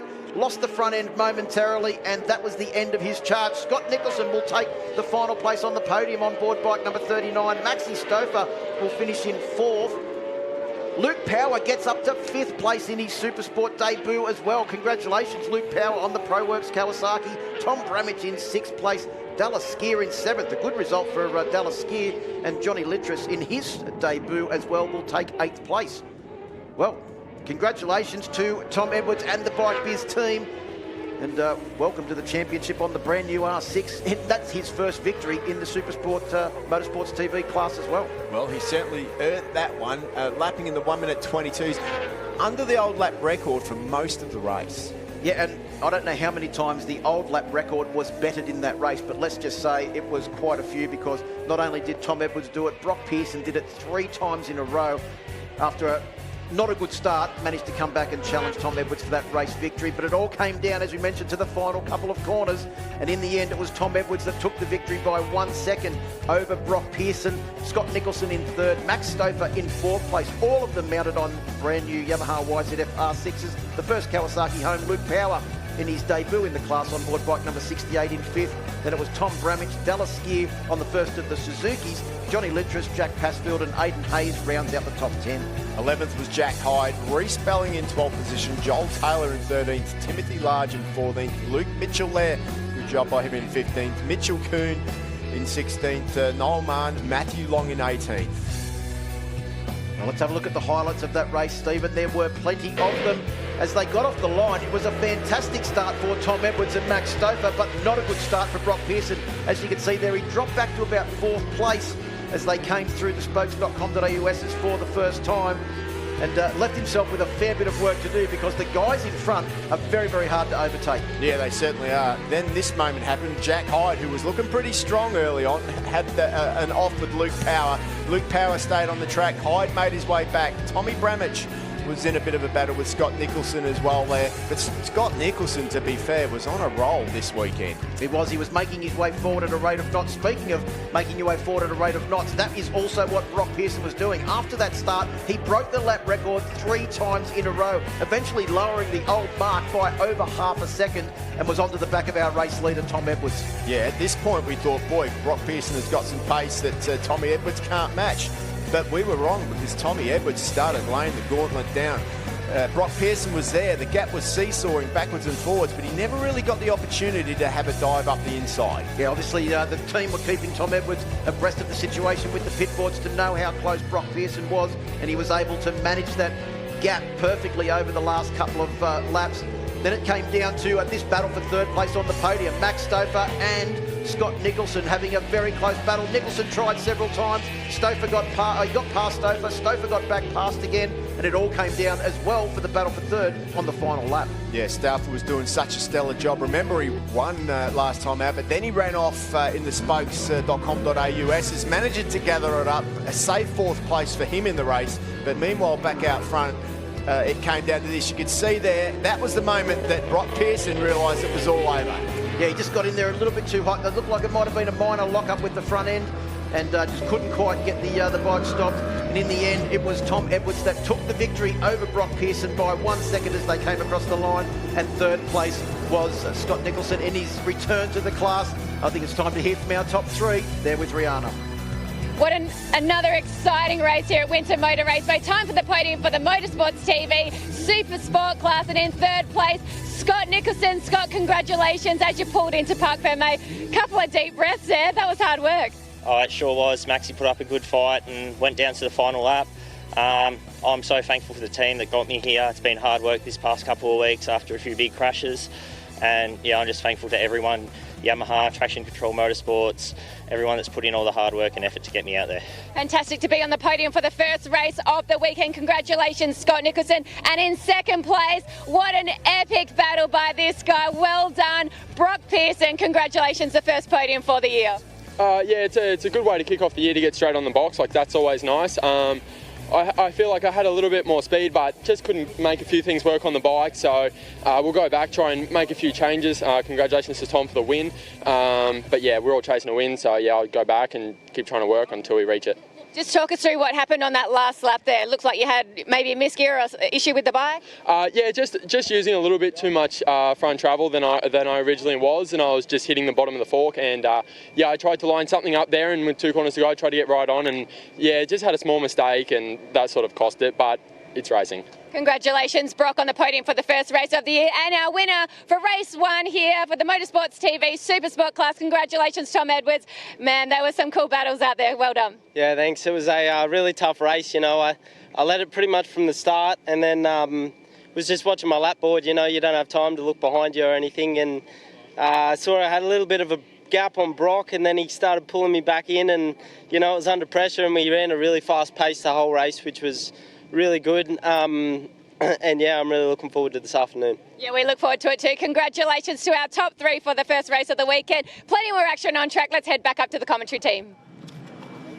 Thanks very much, Rihanna. Yes, great start to the year for the Motorsports TV Supersport class. We said it was the biggest field for quite some time, and certainly plenty of action there from the Motorsports TV Supersport class. I'm glad to see so many Supersport bikes out there, Steve, because it's been a long time since we've seen that. Yeah, absolutely. It's really, really good to see those big fields. A lot of the 300 guys coming back up and through the class as well. And not only, they're not just making up the numbers, they're actually getting some really, really good results. Yeah, as we mentioned, both Luke Power and Johnny Littress well entrenched into that top 8 in that race as well, making their debut in the class. So, yeah, I think Supersport is in a good place. A lot of the riders have actually come through the junior classes. One of them is the Dunlop Supersport 300 class, and they're out on track now getting ready for their warm-up lap to get underway in their second race of the weekend for the Dunlop Supersport 300s. Sitting on pole position, a man that we're very familiar with. We've already seen him in action this morning, Carter Thompson. Yeah, Carter Thompson, I mean, what can we say about him? Just a brilliant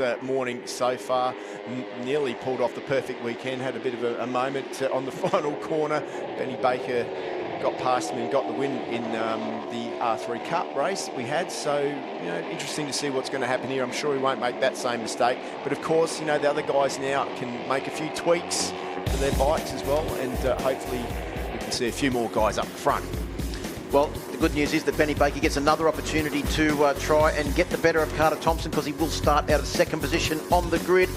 Carter Thompson on bike number 50 is from pole position, and Tom Drain, the man that was also putting a good performance this morning, also starts on that first row of the grid as well. Yeah, Reece Artford, who got a really great result this morning as well in fourth position. Brandon Demery, a champion many times over in fifth on row 2. Jacob Hatch is up there as well, row 2. Let's hope he has a better race than the R3 Cup race where he was off the track early on.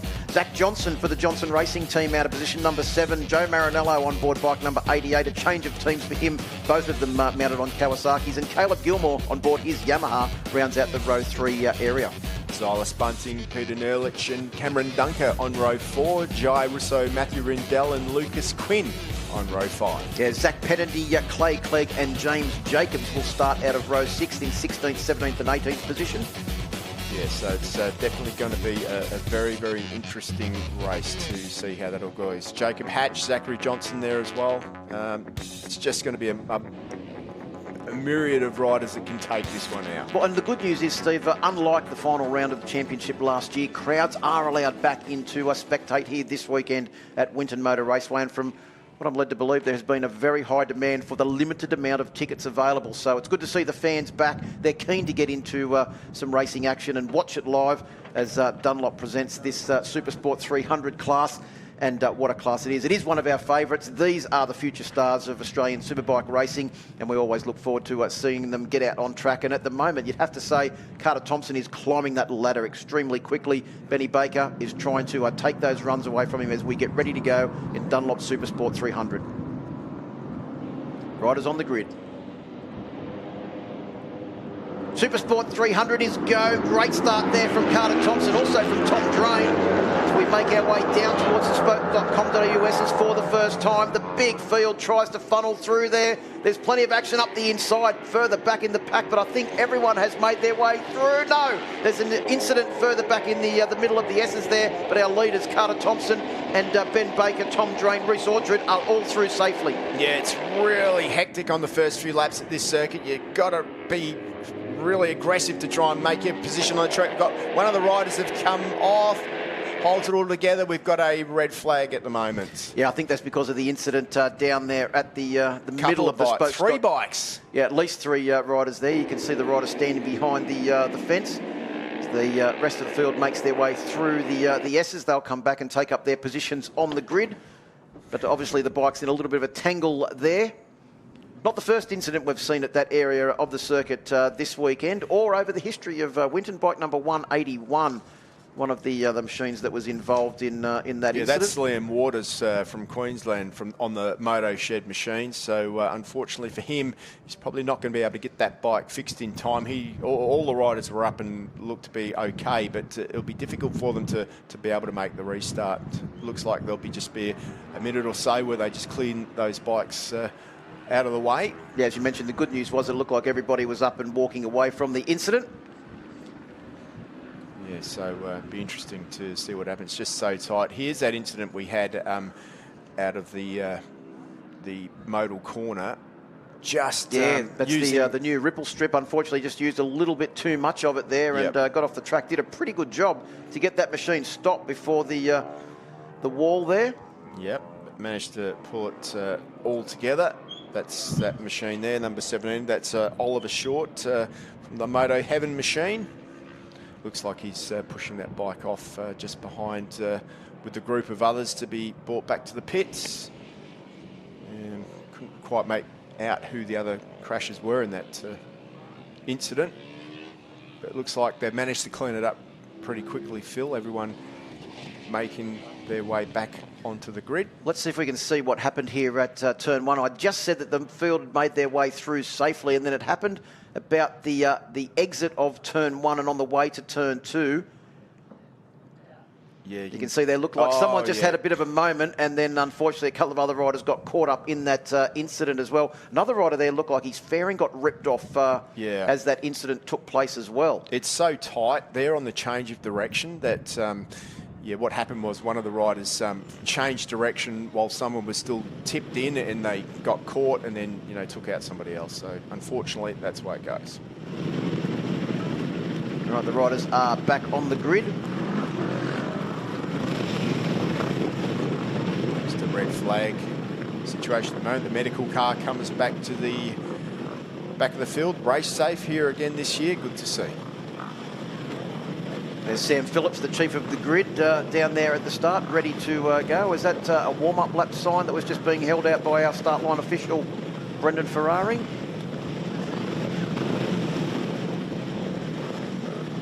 No, it's a race start, no warm-up lap. I've just been advised by the CompuTime people. So getting ready for a start. Dunlop Supersport 300, take number 2 as we get ready to go racing. Supersport 300 is go. Another cracking start there from Carter Thompson. I think Benny Baker has got a better start than last time as the riders make their way down towards the spokes.com.au for the first time. Hopefully everyone can make it through cleanly on this occasion. Our leaders are through. Carter Thompson leads. Looks like a pretty good start there for Rhys Orchard as well. On board bike number 21 is right behind Tom Drain. And then bike number 11, as you mentioned, the most experienced man in the field, Brandon Demery, rounds out the top 5. Yep, pretty good start this time. Everyone nice and clear, but it is Carter Thompson out front with Benny Baker behind him, doing the best that he can. There's the number 110 machine as well. He's got a pretty good start this time out. Of course, that is Zach Patendi from Queensland, from the bikesales.com.au team. Big move down the inside there at the entrance to the Danish corner from Brandon Demery on board bike number 11.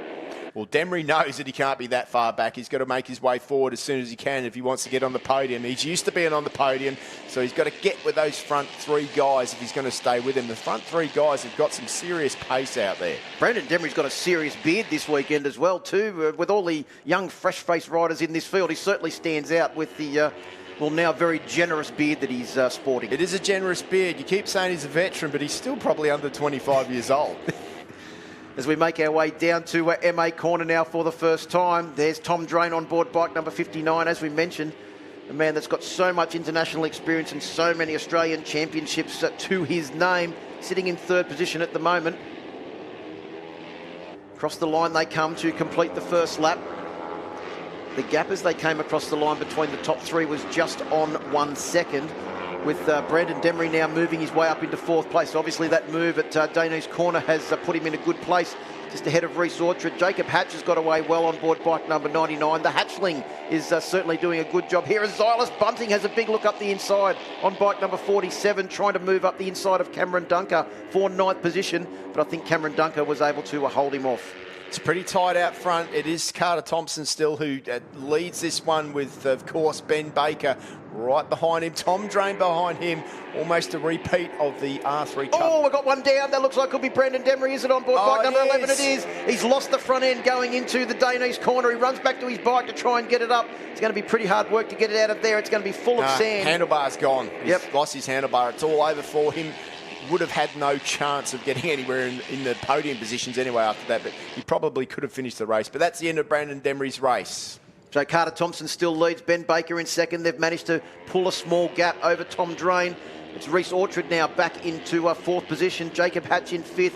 Then there's a little bit of a gap back to I know Zach Johnson's right behind them. Then there's a little gap back to Caleb Gilmore on bike number 78, who's holding down 7th position. A good battle, though, between himself, Cameron Dunker and Xylus Bunting. A replay here of Brandon Demery's incident. Got in there a little bit too hot, and you could see the front tyre just cried enough. Yeah, with hardly any lean angle there at all. He lost it pretty early. You wouldn't expect to crash at that point of the track, but he just got on those brakes super, super hard.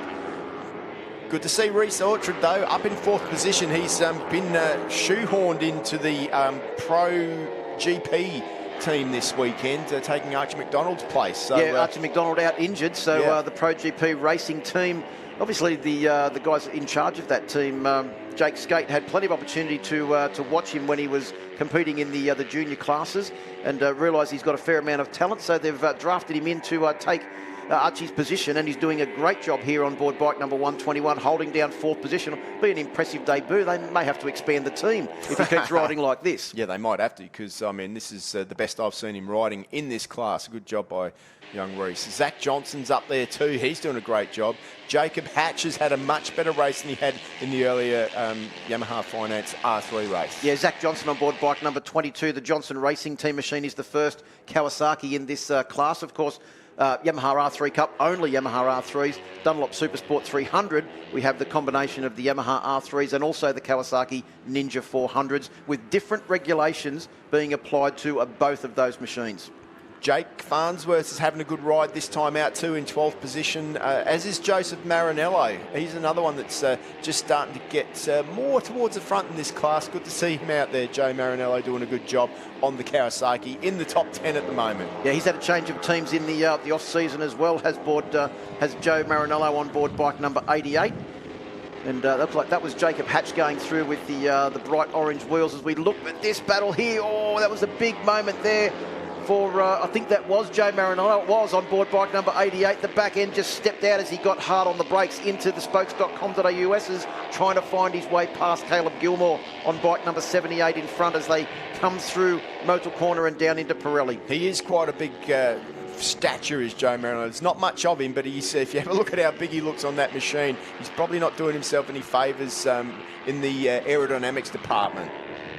So a lot of these riders, they seem to grow every time you see them, as there's Jacob Hatch on board 99, the second of the Demery Motorsports machines. Unfortunately, his team leader is out of this race at that exact corner where we just saw Jacob Hatch on board bike number 99 go through. Of course, another man that comes from a racing family. His dad has raced in Superbikes before as well. And the hatchling doing a great job from Wollongong in New South Wales. The hatchling. That's what he likes to call himself, yeah. Apart from motorcycle riding, loves his surfing, and he's actually got a surfboard on the back of his leathers as well. Way to go. So down this final straight now, the Ducati straight, and into MA corner. Caleb Gilmore just in front there. Joe Marinello squeezing that brake lever, looking up the inside. You can't get much closer than that. Still got his wheel up the inside there. It's Matthew Rindell there. James Jacobs just behind there. Clay Clegg too. So coming round, that will complete 4 laps of the 8-lap journey, so half race distance. Well, Gilmore's on the inside. He's got the perfect track position here, but Joe Marinello can't do anything about trying to get up the inside. But he has got the line as they come out of the S's, over the hill and down into Motul. Can he get past? Oh, big challenge there. It looked like from Cameron Dunker on Jacob Hatch for 6th position as well. It is still Carter Thompson that leads this race by 1 second over Ben Baker, and Tom Drain in 3rd. He's about 4.1 seconds behind Ben Baker in 2nd place at the moment. Yeah, certainly mixed up this one, isn't it? There's quite a bit of a difference there with this group, but this is a pretty decent ride for these guys. Tom Drain pretty safe in that 3rd position, but you know, as we said, if something goes wrong, these guys are going to be there to pick up the pieces. Well, if anything, Joe Marinello, Caleb Gilmore, Cameron Dunker are all closing in on Jacob Hatch to make it a 4 or 5 bike battle now for 6th position. Zach Johnson having a bit of a lonely race because he's about 1.2 seconds behind Rhys Orchard in 4th position, and about probably 2.5 seconds ahead of the battle for 6th position at the moment. Joe Marinello side by side back there out of Ducati corner, but just couldn't hold it together. Sorry, that was Jacob Hatch. Yeah, actually, Caleb Gilmore has, Cameron Dunker has got ahead of Jacob Hatch now to take up the running in 6th position as they come down to complete the 5th lap. it is still Carter Thompson that leads, and if he continues on this path, he will take a perfect score so far into the final race for the Dunlop Supersport 300 this afternoon. That's bike number 49. Yeah, Jake Farnsworth, unfortunately, the Full Noise Racing team, not so full noise at the moment. Hopefully they can fix that one up for the next race later on today. So out of Pirelli and down into, out of Motul and down into Pirelli, it is this enticing battle now for 5th position, or 6th position. Cameron Dunker in 6th on board bike number 3. Jacob Hatch on board bike number 99 in 7th. Joe Marinello on 88 is in 8th. And Caleb Gilmore on 78. You can just see at the back there with the blue wheels is in 9th position. Yeah, how impressive is Cameron Dunker? He's really riding well on his R3 at the moment. I mean, he's another guy that's like starting to make waves in this Dunlop Supersport 300 class. He's come through the excellent school, which is the Blue Crew Oceania Junior Cup. Competed there, I think, for a couple of years over the last couple of years, and now made his way into this class. Jacob Hatch, another rider that's come through that class as well. So you can see the work now that's been put in by Motorcycling Australia to develop that class is really starting to prove some young riders worthy of making their way into this class and running at the front.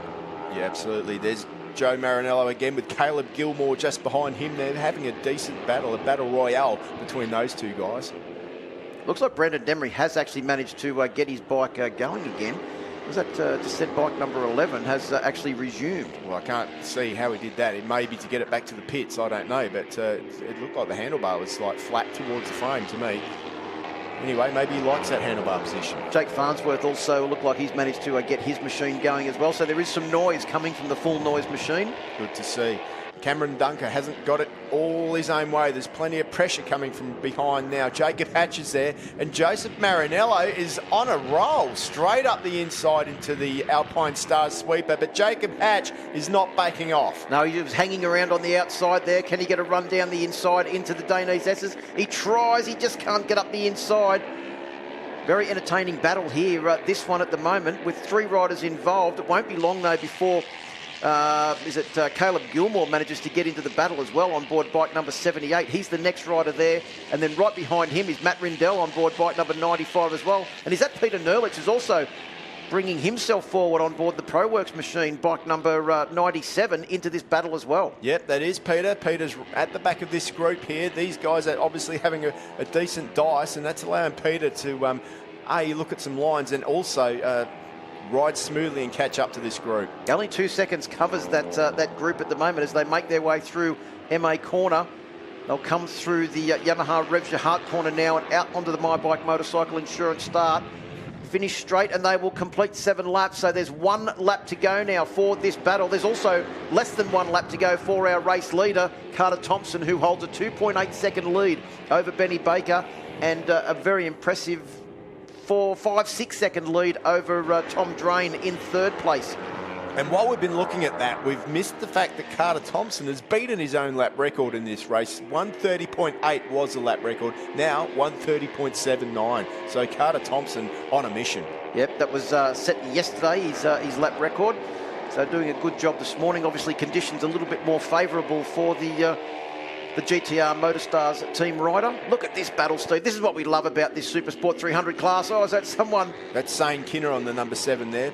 Yeah, I think he was gesticulating to some of his fellow rivals. There's our race leader. He's only got 2 more corners to go. I'm sure he won't be making the same mistake at Yamaha Revs Your Heart corner. On this occasion, will Carter Thompson, as he cruises down the back straight now and into MA corner for the final time, on track to take his 2nd victory in the Dunlop Supersport 300 class. 1 corner to go. There he goes through that corner smoothly and out onto the My Bike Motorcycle Insurance start finish straight. Benny Baker will take 2nd position, but the victory goes to Carter Thompson on board bike number 50. That is a very impressive win. And fastest lap of the race on the last lap, and consequently, Steve, once again, a new lap record. He certainly didn't back it off, did he? A 2.8 second win for Carter Thompson. Ben Baker, what brilliant stuff. There's that battle we were looking at before. Joe Marinello wins that one. Joe Marinello. That would be his best result in the Dunlop Supersport 300 class. So congratulations to Joe Marinello. Cameron Dunker takes 7th place. Also got to mention Reece Orchard in 4th and Zach Johnson in 5th. I think that would actually be probably all of those riders' best ever result in this class, and a great way to start off their Sunday morning here at Winton Motor Raceway. But can't take anything away from this man, Carter Thompson.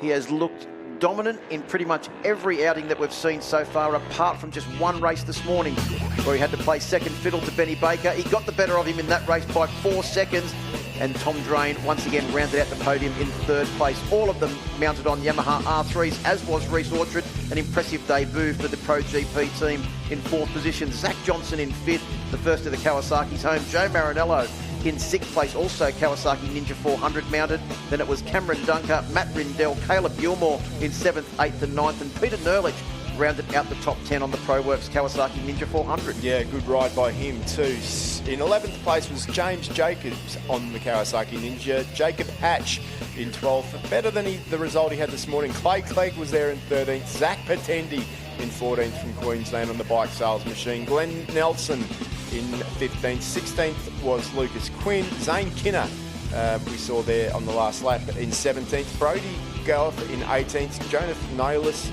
in 19th, and Teo Aksu in 20th. Yeah, the field rounded out by Jake Farnsworth and Benjamin Angelidis. Unfortunately, Xylas Bunting and Brendan Demery didn't make it to the finish. But an exciting race in the early stages, Steve, when Carter Thompson, Ben Baker and Tom Drain all got off the line pretty well and made their way down into the spokes.com.au's. But the pack behind was very soon left behind as these three riders just simply pulled away from the rest of the field. No, absolutely. They were on a mission. But then there was this carnage that happened into that turn one on the flip-flop there, the spokes corner. Luckily, all the riders were up and okay.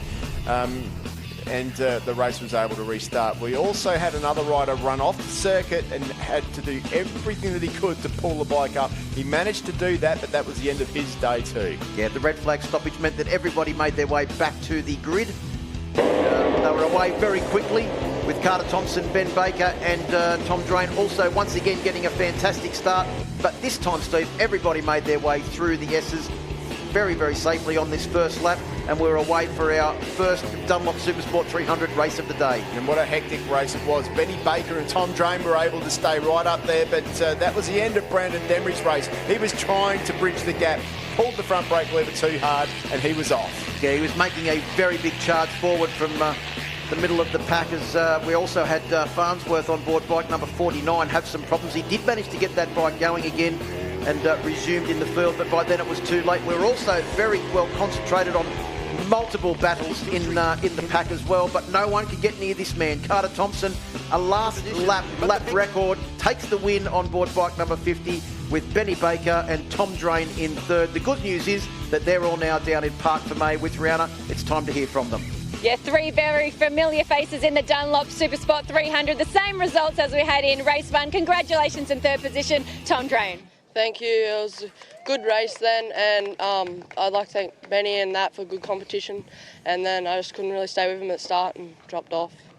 Well done, Tom. Very good race from you. Another race this afternoon. And in second place, once again, we have Ben Baker. Well done, Ben. Another outstanding result from you.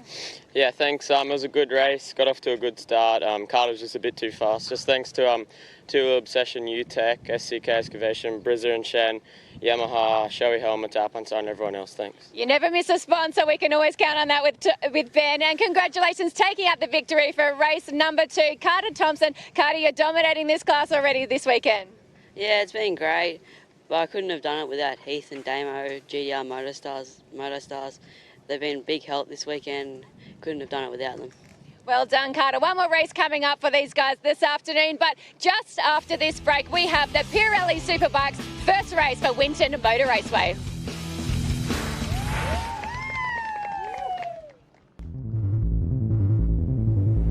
When you ride the most advanced Kawasaki Ninja ZX-10R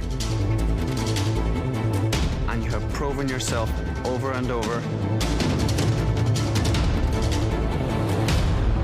there's only one rider left to face.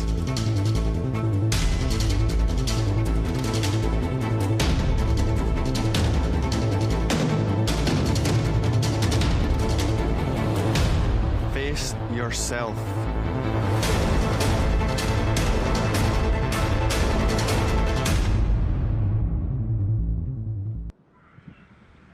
This place has it all. 40,000-year-old stories, 360-degree views, and slow-moving, fluffy lawnmowers.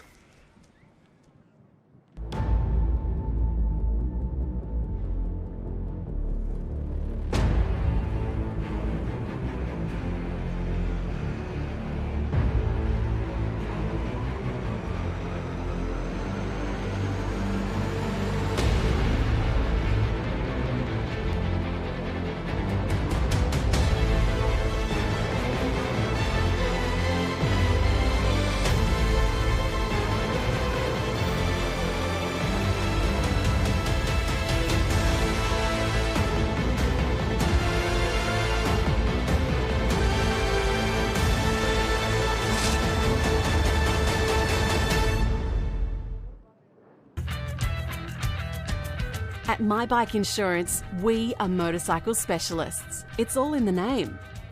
We understand how important your motorcycle is to you, and because of this, we strive to provide peace of mind cover for you and your motorcycle, no matter where your bike takes you. Visit the My Bike website for a quick and easy quote, or call the My Bike Insurance team on 1300 780 446 today. Don't miss a second of the action. Every corner, every shift, every heartbreak. See your motorsport as it should be, live and free. Download your Motorsport TV experience now.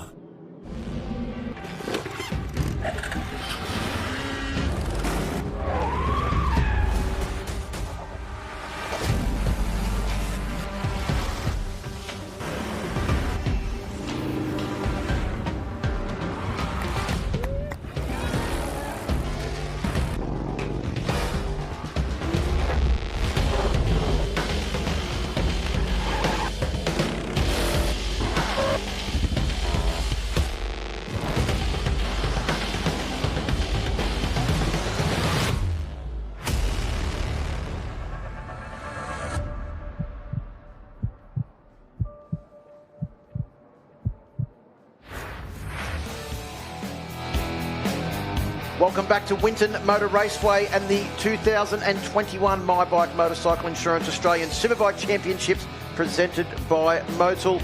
We are getting ready here at Winton Motor Raceway for another exciting event. And what a great time to have a look at this Winton Motor Raceway circuit. No one knows it better than Steve Martin, 1999 Australian Superbike champion and one of your favourite circuits, Steve. Yeah, it certainly is. I love riding this circuit. It's just such a rider's circuit. 123 kilometres an hour. You head out of there, over the crest of the hill, hard on the brakes into Motul. You've got to be really careful. This part of the track's all about the edge grip. Hard on the gas again out of there and into Pirelli. It's a 90-degree corner, but you've got to get it right because you need the drive into the Alpine Stars left-hand sweeper. Drift out in the middle of that. Back on the inside, quick flip and on the brakes. Be careful there. We've already seen a couple of guys come off when they hit the brakes there. Through here, it's all about being smooth. Dane easy in second gear. You've just got to keep that momentum in that mid-corner speed up. Once again, into AGV. Keep it smooth. Don't try and do anything silly. On the last lap, if you're brave, you can dive up the inside into Dunlop, but you'll need plenty of grip to do that. Down that mid-back straight you go, then into the AMMF turn. Hard on the brakes we go into the final Motorcycling Australia overtaking opportunity. You can dive up the inside here at Yamaha if you want to, but you're leaving it a bit late. The idea is to get onto this back straight first, get up to that top speed, get over that finish line and take home that winner's trophy. Well, plenty of them wanting to do it here this weekend. Of course, we are getting ready for the Pirelli Superbike class, the premier event here at the My Bike Motorcycle Insurance Australian Superbike Championships. And it's fair to say that the pressure this weekend has been clearly evident from the get-go. Practice on Friday, there were people storming up and down pit lane into other people's garages. Words were spoken, but at the end of the day, Troy Herfoss managed to put the Penrite Honda on pole position. Yeah, I mean, what a job he did. He did it the hard way too, because they're down to one bike. He had a huge accident on leading into the weekend here, and unfortunately the bike's been put out of action. Let's get down to Rihanna. Troy Herfoss, well, how good is this? We're on the grid. It's 2021. Superbikes are about to go racing. Yeah, we're finally back. A season opener, kind of. Yeah, it's it feels like it's business as usual. But yeah, there has been a lot of anticipation for us guys on the grid, and we're really excited to go racing in great conditions. You're starting here from pole position, the first one of 2021. Clear road ahead of you. Give us a sense of what's going through your mind and your body right now. Like always, what's the weather? Like, is the conditions going to suit me? It's always the same for a racer, but very nervous as always. Looking forward to it. It's going to be a lot of fun. Wayne and I got together in warm up this morning, just not meaning to, and we had a couple of good fast laps together, and I just know it's going to be an extremely hard battle as always, and I'm really looking forward to it. You've got one extra cheerleader though this year. I saw on your Instagram an awesome shot of your brand new baby daughter with her little outfit on. I mean, how cool's that? It's so cool, and she busted out her first smile today. She couldn't wait a day until I get home, but that was really cool. Very cute little outfit. We wish you all the best. Good luck in this one. Thank you. Yeah, not only did he qualify on pole position, Steve, he also set a new qualifying lap record, a 1:19.563, 0.4 of a second faster than what Mike Jones had managed in 2019. 0.4 of a second is a massive margin around here. It is around this track. It's all about edge grip. It's not a long track. If you find 20 more horsepower, you aren't going to find that sort of extra time. It's all been done on setup, the new Fireblade, the package that he's got underneath him. He's in form, he's hungry, he wants it, and that's why he was the man that deserved to be on pole position. Back down to the grid with Rihanna. Wayne Maxwell, I just said to Troy, we are finally here. Finally, the bikes are on track and the season is go. I mean, how good is it? No stopping us now. We're away. Exciting to be here. And, it's been a long road. So much has gone on. But I think everyone needed the preparation. It's going to make today's show a whole lot more because everyone's 100% prepared and ready to go. Just give us a sense of what the conditions are like. You had a little bit of a warm-up this morning. I heard there was a little bit of action with your mate and rival, Troy Herfoss, but very different today than what they have been across the weekend. Yeah, very different. It's swung around in our favour. We kept an eye on the forecast. I think the conditions probably suit our tyre a little bit more. So we're happy. We're ready to go. And, it's going to be an interesting one. Just got to keep an eye on which way the wind goes, use it to your advantage where you can, and, stay patient where it's going to knock you around. Just give us a sense of how much is the wind going to affect you today? As we can see behind us, the flags are really blowing around. Yeah, so like say in a turn 10, it'll be able to stop better because you've got a bit of a headwind going into there. But on the straights, when it's wheeling, it tries to blow the front wheel from under you, so you've got to be really careful. And that's where the physical part will come into it. Got your work cut out for you. Enjoy this one. We're going racing. Good luck. Thank you. It's going to be... Yeah, great to hear from Wayne Maxwell there, of course, wearing the number 1. He is the reigning champion. And as he said when we were talking to him earlier on this weekend, plenty of people want it. If they want it, they're going to have to come and get it. He's not giving it up easy. He's definitely not going to give it up easy. And the undertones are that this could be his last year racing. So I'm sure he's going to want to go out with a double number 1 plate. But there's plenty of people in that field out there that want to stop him. He is definitely one of the men to beat in this championship. When I think back across the history of the Australian Superbike Championship and the many years that I've been with the championship now, I think of so many battles between Wayne Maxwell and Troy Herfoss here at Winton. Some of them have ended up in altercations in pit lane, in Park for May, and this weekend certainly looks like it's going to be no different. The way they're going, it's going to be a big battle between the two of them. But there's other people that want to get involved in this battle as well. I'm sure one of them is with Rihanna. Yeah, Lachlan Epps on the second row of the grid here in P4. I mean, this is a really fantastic starting point for you. Yeah, we're really ecstatic. This is my first year now in the BMW with the Maximum Racing Oils BMW, and it's just been really good. We bolted into these Bartubo forks, and we've just been really competitive the whole time. So I've never been at this far up the grid. It's the first time I can see the front row. It's great. I think we're going to have a great race. Just give us a bit of a understanding of how your weekend's unfolded so far, the first weekend of 2021. Yeah, it's been a bit of a weird one, weather-wise, just with the rain and especially in qualifying. But we had a 2-day test and we knew we were going to be competitive, so we've just been working on our race pace and figuring out what tyres we were going to use. The conditions here this weekend were different than in the test, so that was our main focus. I think we've got it bang on now, and it's just about getting the job done in these 2 races. Enjoy. Good luck. Thank you. Yeah, we're mentioning words between Wayne Maxwell and Troy Herfoss over the years. There's already been words this weekend between Lachlan Epps and Troy Herfoss. Oh, there certainly has. They had a bit of a coming together on track. There was a bit of gesticulation going on there, let's say, but I think it's all calmed down now, and it's going to come down to this race, isn't it? Can Lachlan Epps do it? Well, this is his best chance to get on the podium. He hasn't had a podium in the Australian Superbike class yet, but I'll tell you what, he's in with a shot. We've been talking all weekend about people moving up classes. This weekend, 3 people making their Superbike debut. Ollie Bayliss, Luke Johnson and Jack David from South Australia. And it's a big ask to step up into the Superbike class, is it? And we may as well speak to one of them now, see what he's feeling. Browners with Ollie Bayliss. Ollie Bayliss, I just want to know what's running through your mind, running through the body. What's the feeling like at the moment? First race of 2021. Yeah, I mean, I'm pretty keen to get everything underway. A little bit nervous, but we're starting in an okay position, and as long as we get a good start, I think we'll be okay to finish up the front. Got yourself a fairly overqualified Brolly Dolly right there next to you. How good is it to have your dad here as your debut for 2021? Yeah, real good. I mean, he's been around ever since I started racing, and it's even good to have him when I'm first starting on the Superbike. So we'll see what we can get done in this race and hopefully do him proud. This is a pretty special moment for everyone in Australian motorsport. Good luck, enjoy. Cheers, thanks. That's an impressive qualifying performance from Ollie Bayliss, the highest placed rookie in the championship, and on the third row of the grid, surrounded by people with such good pedigree. I think it's a great performance from the young man who, is got so much weight on his shoulders. Oh, absolutely. He's done a brilliant job. He's adapted to this Superbike quite quickly. 21.4 is that was his qualifying time. That is nothing to sneeze at. It's a really, really impressive time. You'd expect somebody to take a couple of years to get down to that pace, but he's on a quick learning curve. Keeping on Ollie Bayliss, he's still got a lot to learn through the races. Remember, he hasn't yet had really an ASBK race in the Superbikes under his belt, so he's going to be learning a lot out there, especially from the guys in front of him. He's right behind Epps, and Halliday's there as well in front of him. He's going to be right up there with the good guys. Actually, only one of this year's rookies has actually got a Superbike race under his belt, and that's Luke Johnson on board bike number 16, the Moto Go Yamaha. As we're getting ready now to go racing, because the teams are getting the instructions from the officials. So you can see the teams, they're all moving off the circuit. The tyre warmers will be coming off very soon, and we'll be heading off on that all-important warm-up lap. And you can see what they're doing now. They're just trying to leave their tyre warmers on as long as possible to try and keep the warmth in that, because of that wind that's blowing across. It is quite cold out there. So these guys just leaving the tyre warmers on to the last minute.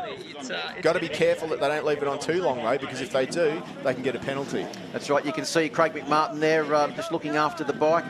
For Wayne Maxwell, of course, Adrian Monti, his crew chief, was just wandering off with the tyre warmers. That was the team that was essentially put together at the end of, or at the beginning of last year, where Wayne was able to take the championship. Troy Herfoss has been with the Penrite Honda team for many, many years. Nothing's changed there except that new bike that's made its debut at the final round last year, and it was immediately impressive. Oh, it was. It was faster. It handled better. He could get more power to the ground. In fact, Herfoss told me that it's not necessarily that faster, it's just the way that it handles means he can get on the gas so much earlier and get all the power to the ground.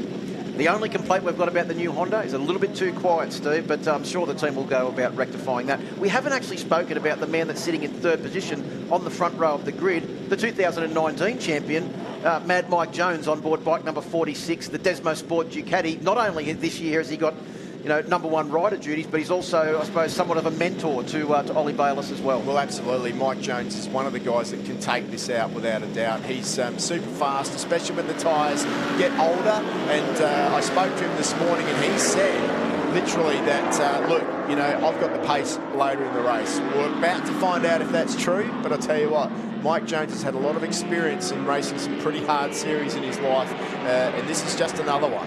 His run in time practice yesterday morning even impressed some of his fellow competitors. That's how good he was in time practice with his consistency and the run that he did. Also got to mention too, the BC Performance guys are debuting brand new motorcycles here this weekend. Troy Herfoss starts from pole position, Wayne Maxwell in second, and Mad Mike Jones rounds out the front row of the grid. Lachlan Epps, Crew Halliday and Arthur Cece's. What a brilliant ride he's having this weekend. Brilliant debut from Ollie Bayliss, who'll start 7th on the grid, ahead of the former champion Brian Starring on board bike number 67, and Aidan Wagner on board bike number 28 out of 9th. Jed Metcher's having a good run, as is Mark Kyoto. Glenn Allerton, he had a big problem in qualifying, but watch out for him in the race. Josh Waters on the brand new BC Performance Kawasaki, ahead of Matt Walters on board bike number 12, and Luke Johnson round out row 5. Row 6 is Aaron Morris. He's back in the championship on the Yamaha. Good to see. Yanni Shaw on the Suzuki making his debut. Jack Davis from South Australia on the BMW on the number 92. Yeah, Nathan Spiteri on board bike number 78. Phil Chai on board bike number 11, making the switch to the Yamaha this year, along with Patrick Lee on board bike number 29 on board the MotoGo Yamaha. Michael Edwards and Hamish McMurray on row 8. So just keep an eye on them. They're going to be out there, and I'll tell you what, they're going to have some fun watching the fireworks unfold in front of them. Well, Michael Edwards has been racing in the Superbike Championship for the longest out of anyone here. I think he made his debut in the late 90s or early 2000s, and a very experienced campaigner. I can feel the tension here in the commentary box, Steve Martin, as they make their way down onto their positions on the grid. Herfoss, Maxwell and Jones on the front row of the grid, all former champions or current champions in this class, as we get ready to go racing for the first time in 2021 for the My Bike Motorcycle Insurance Australian Superbike Championship presented by Motul. Pirelli Superbike class 2021. Steve Martin starts now. We get ready to go racing. Superbikes are go! I know Glenn Allison has stalled it on the line, can't get the bike off the line. And as they make their way down towards turn 1, he has dropped right back in the field, but it is Troy Herfoss that leads Wayne Maxwell and Arthur Cece's through the spokes.com.au's for the first time. Good to see everyone got off the line cleanly there. Well, you expected to see Arthur Cece's up there. He's the fast starter, but I tell you what, in the past, he's dropped back through the pack, but he seems to be pretty quick on that Yamaha. Keep an eye on Arthur Cece's there. There was some talk whether he'd be able to replicate his starts on the Suzuki with the Yamaha because he hadn't really practiced it. The answer now is yes, he's been able to replicate it. But as we've predicted, it is Wayne Maxwell and Troy Herfoss that have got away already, with Maxwell putting a big manoeuvre on as they went through the Danes corner. And as they come down through AGV now, I think if anything, the rest of the field has caught up just a fraction after they had to essentially stop their bikes mid-corner in that attempted overtake. That was a massive move by Wayne Maxwell. He is not mucking around. We know that the Pirellis have the grip straight off the bat. It looks like he's going to try and get that gap straight up. The Michelins, they're good for the long run. Look at the movement from the back there on the number 1 machine of Troy Herfoss, trying to keep up. He needs to get a bit more warmth in those tyres. Mike Jones is there now too. He's made his way past. Herfoss had another moment on the exit of MA corner as well. That's 2 moments in 2 corners. It has cost him a little bit of track position as well as they come across the line. The lead for Wayne Maxwell was 0.7 of a second over Troy Herfoss. Jones in 3rd, Arthur Cece's in 4th, and here comes Glenn Allison back through the pack. He's going to be carving like a hot knife through butter as he tries to make his way forward again. Yeah, Allison was so lucky to get away with that one, but boy, he's making it hard for himself. Actually, it wasn't Allison that had the issue on the start line, it was Lachlan Eppers. He's dropped way back. He's dropped way back into 12th position. You're right, Allerton's in 6th. What a brilliant start for Allerton, from 12th to 6th in 1 lap. He is on fire, and Eppers, well, he needs to figure out how to start that bike next time out. Well, we just saw the white bike sitting there on the grid go absolutely nowhere as the rest of the field came streaming through. And good news is that everybody was able to dodge the Next Gen Motorsports Maxima BMW as it was essentially standing still on the grid as everyone was charging past. Good battle there. Looks like Josh Waters on board bike number 21, Jed Metcher, and also one of the Maxima BMWs involved in that as well. Arthur Cece's still hanging in there in 4th position at the moment. Good job by him, but it's all Wayne Maxwell out front at the moment. Troy Herfoss in 2nd position. They're not pulling away from the pack like they have in the past. There's Crew Halliday, move on to Dunlop tyres for Yamaha this year. Still just getting their machine to grips, but I'll tell you what, they're coming to grips with those tyres pretty quickly. They're making their way forward every time they get on the track. Right, let's scrutinise these lap times after the first flying lap. A 1:19.675 for Wayne Maxwell, a 1:19.598 for Troy Herfoss. The current lap record is Wayne Maxwell's 1:20.221. That has been absolutely demolished on the first flying lap of this race. It's Matt Walters comes up the inside of Yanni Shaw there. Yanni Shaw making his full-time Superbike debut. Has raced in the class previously, but his full-time debut on the specialist Suzuki this weekend. And Herfoss now is right back on the back of the Boost Mobile Racing with K-Tech. Desmo, the Ducati V4R, the Desmo Sport Ducati of Mike Jones is just behind. Yeah, great job now. Maxwell's done the best thing that he can do, get out, make the most of that initial grip, but looks like the Michelin shod CBR has now got the tyres up to temperature, so the battle is about to start between these two guys. Yeah, as we've mentioned, Steve Martin, the great thing about ASBK is there is no control tyre. There is plenty of tyre companies going to war in this championship. Currently, it is Pirelli and Michelin out front. The first of our Dunlop runners is Crew Halliday in 5th position on board the Yamaha machine, on board bike number 65. You can see him there. Also looks like he's having a good ride with his teammate Aidan Wagner, not too far behind, on board bike number 28. Yeah, absolutely. To clarify that rule slightly, Phil, each brand has a control tyre, which what that means is if the man in the front's got Pirelli on, the last guy can get exactly the same tyre. So there is no special tyres. Each tyre is homologated, and that's what we like about it. It's good to see all the different brands out there, but it still is an even playing field. That's right, and it's known to everyone what tyres are available from what manufacturer. And the good news is, as you mentioned, is that the same tyres are available in one. No specialties and no favours in ASBK in this magnificent tyre war that we've got. We've also got continuation of what we saw last year at the final round. Wayne Maxwell, Troy Herfoss, the old foes going head-to-head. Not the first time we've seen this, and I'm pretty sure that this season it's not going to be the last. Yeah, it doesn't look like Troy Herfoss is doing Wayne Maxwell any favours at the moment. He's putting a lot of pressure on him sitting there in the background.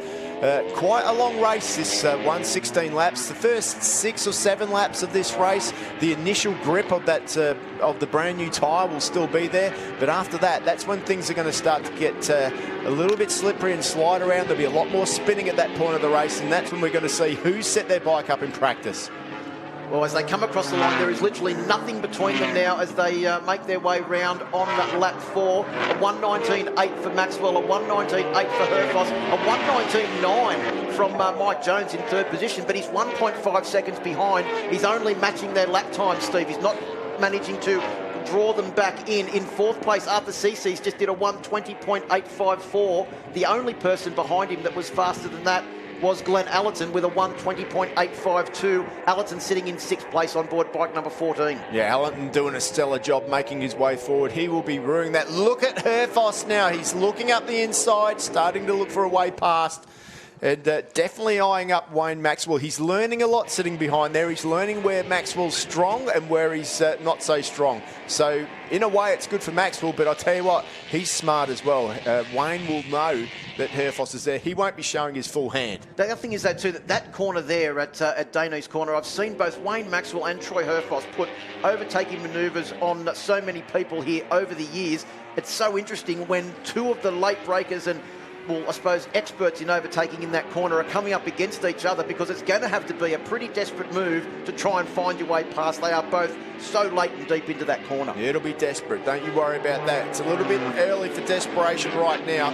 Probably the most desperate man out on track would have to be Mike Jones, because he's got a lot of room that he's going to have to make up. He's doing those lap times that the guys out front are, but he lost 3 seconds literally in the first couple of laps, so he needs to put that right for next time out. Lachlan Epps is back up to 11th place now after that disastrous start, his first on the Maxima BMW in the ASBK Championship for 2021. Through the Alpine Stars sweep as we go. It is the Alpine Stars leathers of Wayne Maxwell that lead Troy Herfoss coming down into Daney's corner. Yeah, I think Herfoss is definitely liking that inside line there. He's looking at it, lining it up. No point showing Wayne that he can overtake there if he can at the moment. And once again there, you can see there. Oh no, that's Mark Kyoto has gone down, unfortunately. He's had a bit of a rough lead up into this year. He didn't ride much last year. He's moved on to Yamaha, but unfortunately, it looks like Kyoto's out of this one.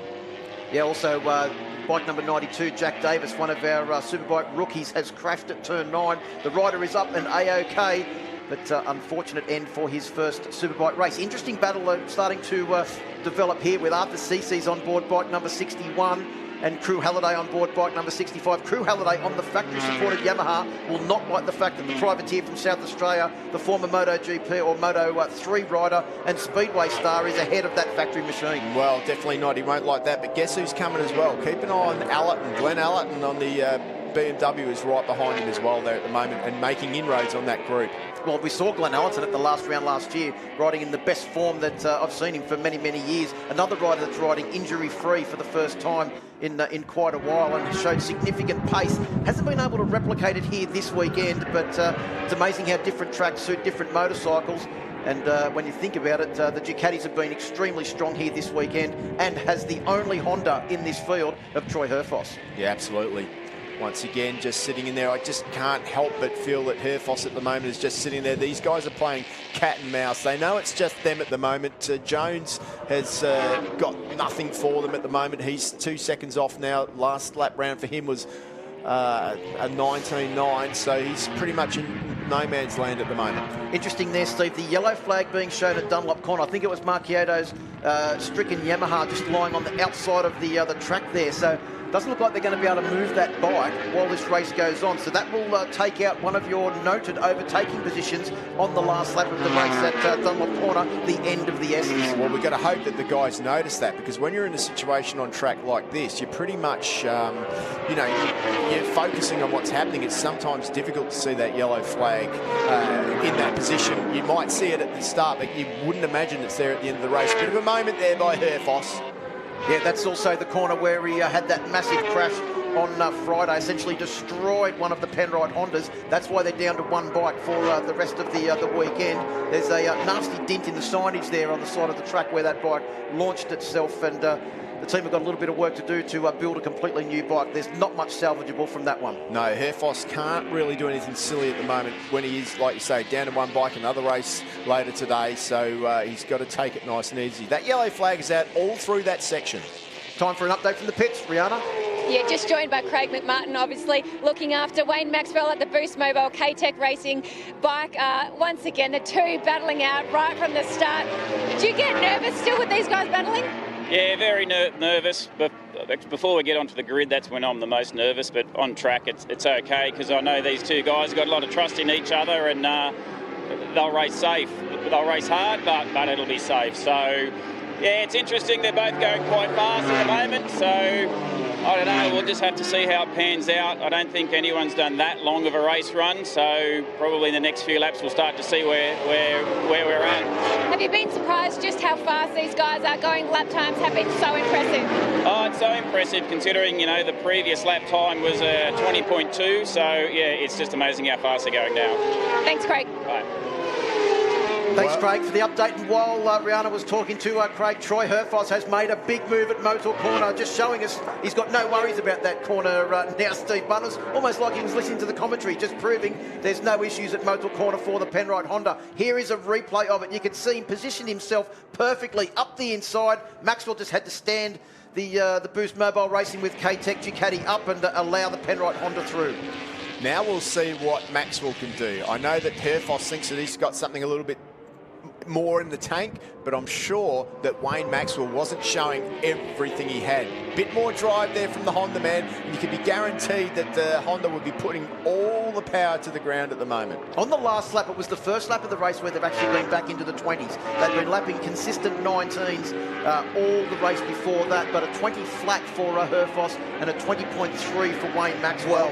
You're just going to see what they're going to do the lap after this one, because Herfoss and Maxwell both in the 20s there, but Herfoss has only led since this corner they're coming up to now, so not quite a full lap. Well, Troy Herfoss has lowered the lap record by 1 second. Yes. He's gone a second quicker in the race, and that's even quicker than they went in qualifying. That's like almost an 18, a 1 minute 18 around this circuit. That is impressive stuff. Well, and also too that I think he's lowered it a couple of times, because I think the first flying lap he took half a second out of the existing lap record, and now he's lowered it by another 4/10 of a second as well. As we look back through the field, we see that Mike Jones is still maintaining about a 2 second gap to our race leaders. That's Luke Johnson, just had a little bit of an off there, just ran off, missed his braking marker. But back out front, Maxwell's still able to hang in there, isn't he? Look, and just see Jones, there he is coming down into the corner now.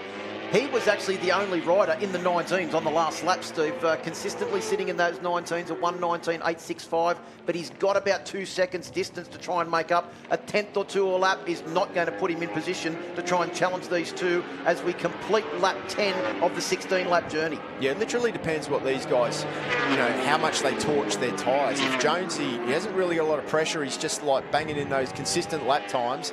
If he can keep that up, he'll be all right. But Maxwell looks pretty good out of there. there. Is he going to try and dive up the inside? He's having a go. Maxwell goes through and says, there you go, leaves enough room. They both get through safely, but now Herfuss knows that Wayne Maxwell was not showing him everything that he had. I think also too that Troy got it a little bit wrong into turn 1, which put him in a wrong position for turn 2, which meant he didn't get the drive over the hill and into turn 3, and Maxwell took full advantage. He noticed that. He knew that there was something up as Michael Edwards just pulls out of the way on board bike number 37. Exactly what you'd expect from a very experienced campaigner like the Queenslander is, and Maxwell still leads Herfuss down through the S's. Here's a replay of that clinical manoeuvre from Wayne Maxwell. Yeah, leaves enough room, nice and clean, like Craig McMartin hoped it would be.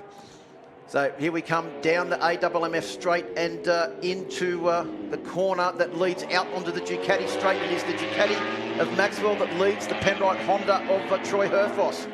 Down into MA corner now. They're both very deep and late into that corner. The bikes look, considering that we're at 2/3 race distance, Steve Martin, to still be well and truly in control, not moving around on the brakes. Well, absolutely. I still don't think we're seeing these guys uncorking what they've got yet. I still think that they're being reserved, thinking about the second race. There's a decent gap between these two guys and the group behind, so they're not battling for sheep stations just yet. I think that they know it's between them two, so they're just dwindling the laps down at the moment, feeling each other out, and you know, I think in the last couple of laps we're going to see another couple of digs from Herfuss there, and I think we might see some fireworks then. On lap 10, they were back into the 19s momentarily. Before lap 11, they were back into the low to mid 1 minute 20s. Mike Jones is also back into the low to mid 1 minute 20s. Everybody else in 21s.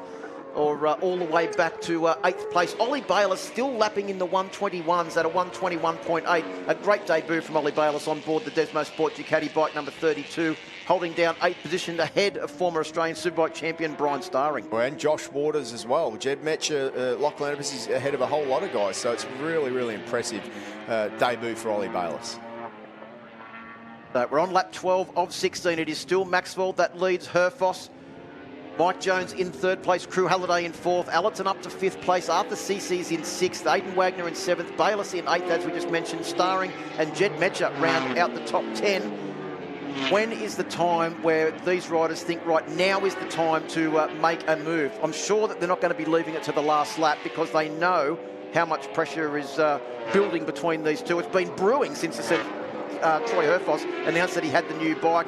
We went to Wakefield Park for the final rounds last year. Herfuss won 3 out of 4 races. If he hadn't had that technical problem, it could have been 4. Herfuss is up the inside. That's a fast corner. Maxwell's around the outside. Maxwell just stayed there on the outside. A very brave move from Wayne Maxwell. Watch here, though. Maxwell's going to dive back. Is he? No, because Herfuss closes that line in tight. He looked like he had to get on the brakes a little bit later into that corner because he ran in there so fast on a narrow line as well. Of course, the yellow flag is probably... Is it still there? No, I can't see it. It's been taken in. It means that is back into the equation for a last lap overtaking manoeuvre on the exit of the AGV cars on the entry to Dunlop corner. And here is a replay of that move, a brave move from Troy Herfuss. Yeah, a little bit of a bobble there. You just saw the wheel come up at the wrong moment for Wayne Maxwell. The brilliant drive there from Herfuss on the inside tight line, made his way through. He knew all he needed to do was get there, and then that was going to be his spot. So that was a good overtaking manoeuvre there. I think Wayne Maxwell's got a little bit more black on his leathers after that moment as well. Looked like he was rubbing on Troy Herfoss's tyre. So Herfuss leads on that last lap. They were both back. Herfuss was in the 19s with a 119.966. Maxwell a 120. Probably had to stand it up there a little bit, which cost him a 1/10 of a second or so when Herfuss went through. There's Dion Coote, the team owner from Penrite Honda. He's looking just as nervous as Craig McMartin now as he watches on. He's looking a little bit nervous there, as you say, Phil. But I'll tell you what, looks like Herfuss has put the hammer down a little bit. He's opened up a couple of bike lengths to Wayne Maxwell now. Maxwell's really going to have to dig deep if he's going to catch up with Troy. He was on that narrow line coming into Daney's corner again, making sure that there was no way that Maxwell could go up the inside. I think he's well aware, just like we are, that that's one of Wayne Maxwell's favourite overtaking locations at Winton Motor Raceway. First race of the 2021 My Bike Motorcycle Insurance Australian Superbike Championship presented by Motul is exactly, Steve Martin, what we've expected. A two-man war between a man that's won 2 championships, well, actually 2 men that have won 2 championships, Wayne Maxwell and Troy Herfoss. Yeah, absolutely. Maxwell's right there still. Herfoss hasn't been able to break the man in behind him, Wayne Maxwell. So that, to me, means that it is going to come down the last lap. Herfoss wouldn't have gone past then unless he thought he had something more in the tank and he could pull away. But I don't think he can. Maxwell's regrouped. He's right there, and I think he's ready to attack. A little bit of a slide there. Holds it together, though. Yeah, looked like Maxwell just starting to get a bit of movement from the rear end. We're on lap 15 of the 16-lap journey, so the penultimate tour of Winton for race 1. Looking back there, that is looks like Crew Halliday and Glenn Allerton. The 3 times champion Glenn Allerton on the Maxima BMW has closed in on Crew Halliday's factory Yamaha in the battle for 4th place at the moment. As we mentioned, only 1.5 laps to go for these riders as they tour around here. Winton Motor Raceway is a relatively short circuit, Steve, but it packs 12 corners into that relatively short distance. It packs a punch. That's what it does. It certainly packs a punch. It's very... it's just such a physical track on these bikes as well. You have to be so fit. If you've got any sort of niggling injury, you just will not be fast around here because you need every muscle, every joint to be working fine to get a fast lap time at this track. Yeah, Crew Halliday and Allerton, it looks like they're coming up to put a lap on Yanni Shaw, I think it might be, on board the team specialist Suzuki, who's also having his full-time debut in the championship this year. But back to our race leaders. They're on the start and they are about to complete or start this first lap, Steve, as they make their way across the line. It is Herfoss with a 1:19.7, Maxwell a 1:20.0. There is nothing in it as they start this last tour of Winton. A big moment there for Maxwell as he came out of the corner, asked a few questions, and the Pirelli didn't have all the answers. Well, you could just see there, yeah, the rear was just starting to slide. The electronics package, the traction control there, cut in and held it all together for him, but definitely you can see the amount that he's moving. He's trying everything he can, but Herfoss is just eking out another bike length. It's going to be difficult. You have to be right on the back wheel if you're going to do something, and that 1 or 2 bike lengths right there, it could be enough for Troy Herfoss.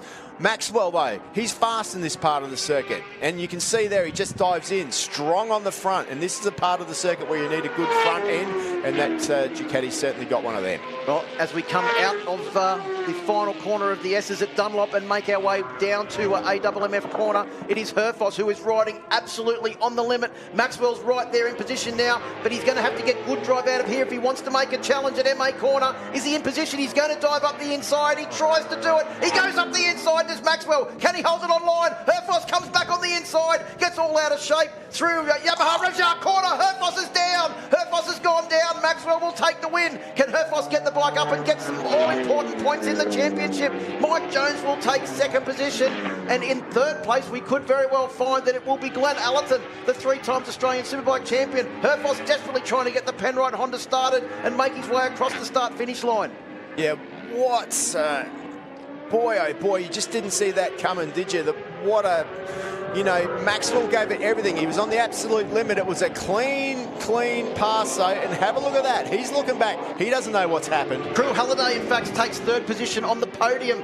And if you had told Crew Halliday at the beginning of the weekend that he'd be on the podium, he would have thought that he'd be getting one of those shirts that buttons up at the back after the difficult start to his weekend. And here he is on the podium. Well done to Team Yamaha and Crew Halliday. Glenn Allerton takes 4th position. Arthur Cece's in 5th. Aidan Wagner in 6th place. But it's all about that last corner, and we said, Steve Martin, the last 2 corners were going to be incredibly important, and it proved just how important they are. Look, Maxwell threw it in there. He didn't know what was going to happen. He gave it everything. He got in. He made that clean pass. Herfoss had the line. He drove hard to get up the inside. He had it, but he had that bobble, and that set off that incident there. He tried again, and I don't know if he lost the front. Hopefully we get a replay of that. Wayne Maxwell takes the win by 3.8 seconds over Mad Mike Jones on the Desmo Sport Ducati. A Ducati 1-2, in fact, in first race in the Pirelli Superbike Championship for 2021. Crew Halliday in 3rd, Glenn Allerton in 4th, CC's in 5th, Wagner, Bayliss, Metcher and Starring, and Lachlan Epps round out the top 10. An impressive debut, as we mentioned, from Ollie Bayliss. Yeah, good to see Lachlan Epps after the start. He had to make his way back. Troy Herfoss got important points, picked the bike up, finished in 11th. Matt Walters came through in 12th. Josh Waters down in 13th. Yanni Shaw, good debut from him. Aaron Morris, Luke Johnson, Nathan Spiteri, Michael Edwards, Patrick Lee down in 19th, and Hamish McMurray in 20th. Well, let's look at the highlights for the first of our Pirelli Superbike races. And off the line, it was a great start from all of the front row of the grid. But as we've come to expect, it was also a great start from After CC's, who started from row 2 and was up into 3rd place as they made their way through the spokes.com.au's for the first time. Number 1 machine of choice. But then it was Wayne Maxwell who was out front. The pack were trying to stay with him, but there was only 2 people really that could hack the pace. Matt Walters, really good start for him as well, up there on last year's Kawasaki machine. Lachlan Epps had to make his way back through the pack, as did Yanni Shaw. They're having his debut season. Yeah, Matt Walters making his way through the pack there. You can see getting past Yanni Shaw at Motul corner. Right behind them, Aaron Morris as well. But it wasn't too long until there was a gap back to the rest of the field as the reigning champion Wayne Maxwell and the 2018 champion Troy Herfoss just increased the gap and it started this 2-man war. Unfortunately, Mark Chiodo's race ended a little bit early. Yeah, it certainly did. Managed to pick the bike up, they'll fix that, but then bang, this happened. Herfoss thought that he could be out front and force the pace. He tried hard. They put in some pretty decent lap times at that point in time, beating the old lap record by a second. Luke Johnson took a shortcut, managed to get it back on the track though. Good for him. Maxwell repaid the favour at the same corner, the Motul corner, where Herfoss had managed to slide past only a few laps earlier. As we got towards the end of the race, there was a massive gap back to Mike Jones in 3rd position, and Troy Herfoss was just setting up for a final assault at Wayne Maxwell as the laps dwindled down.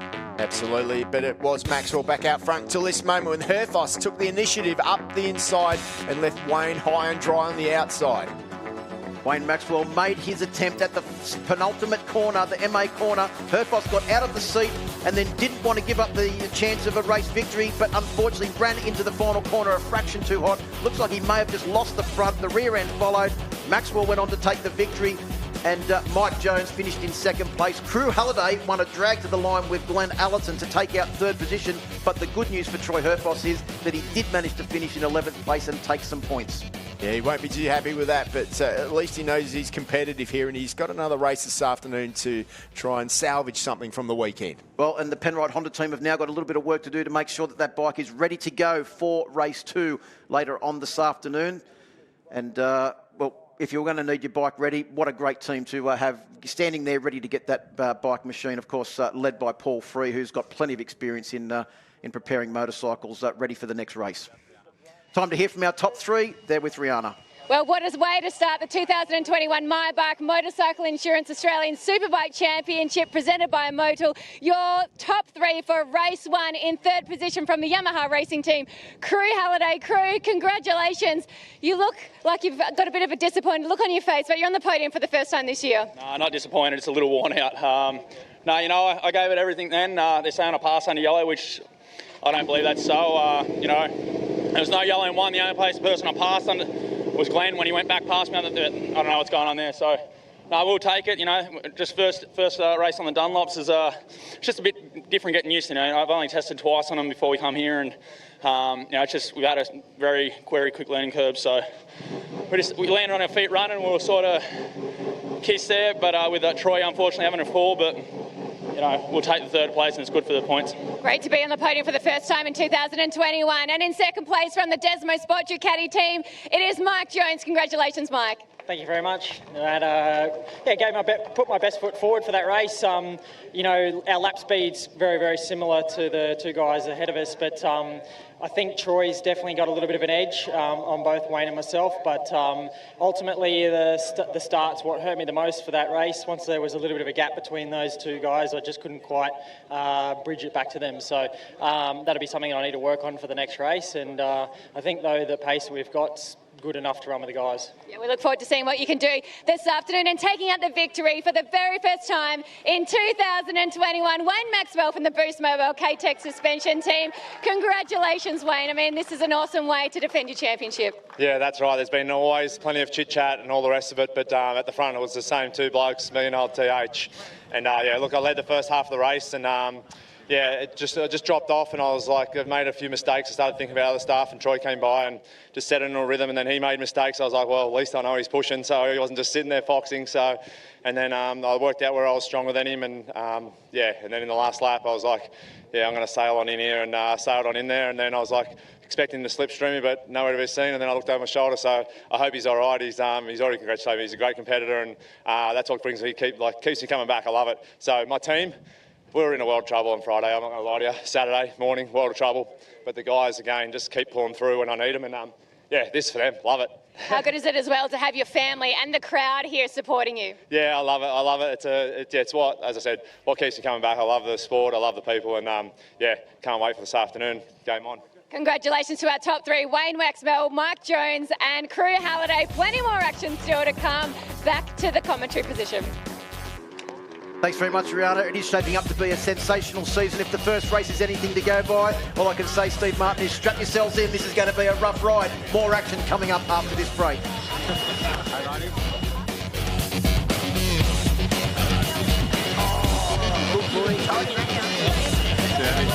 What was the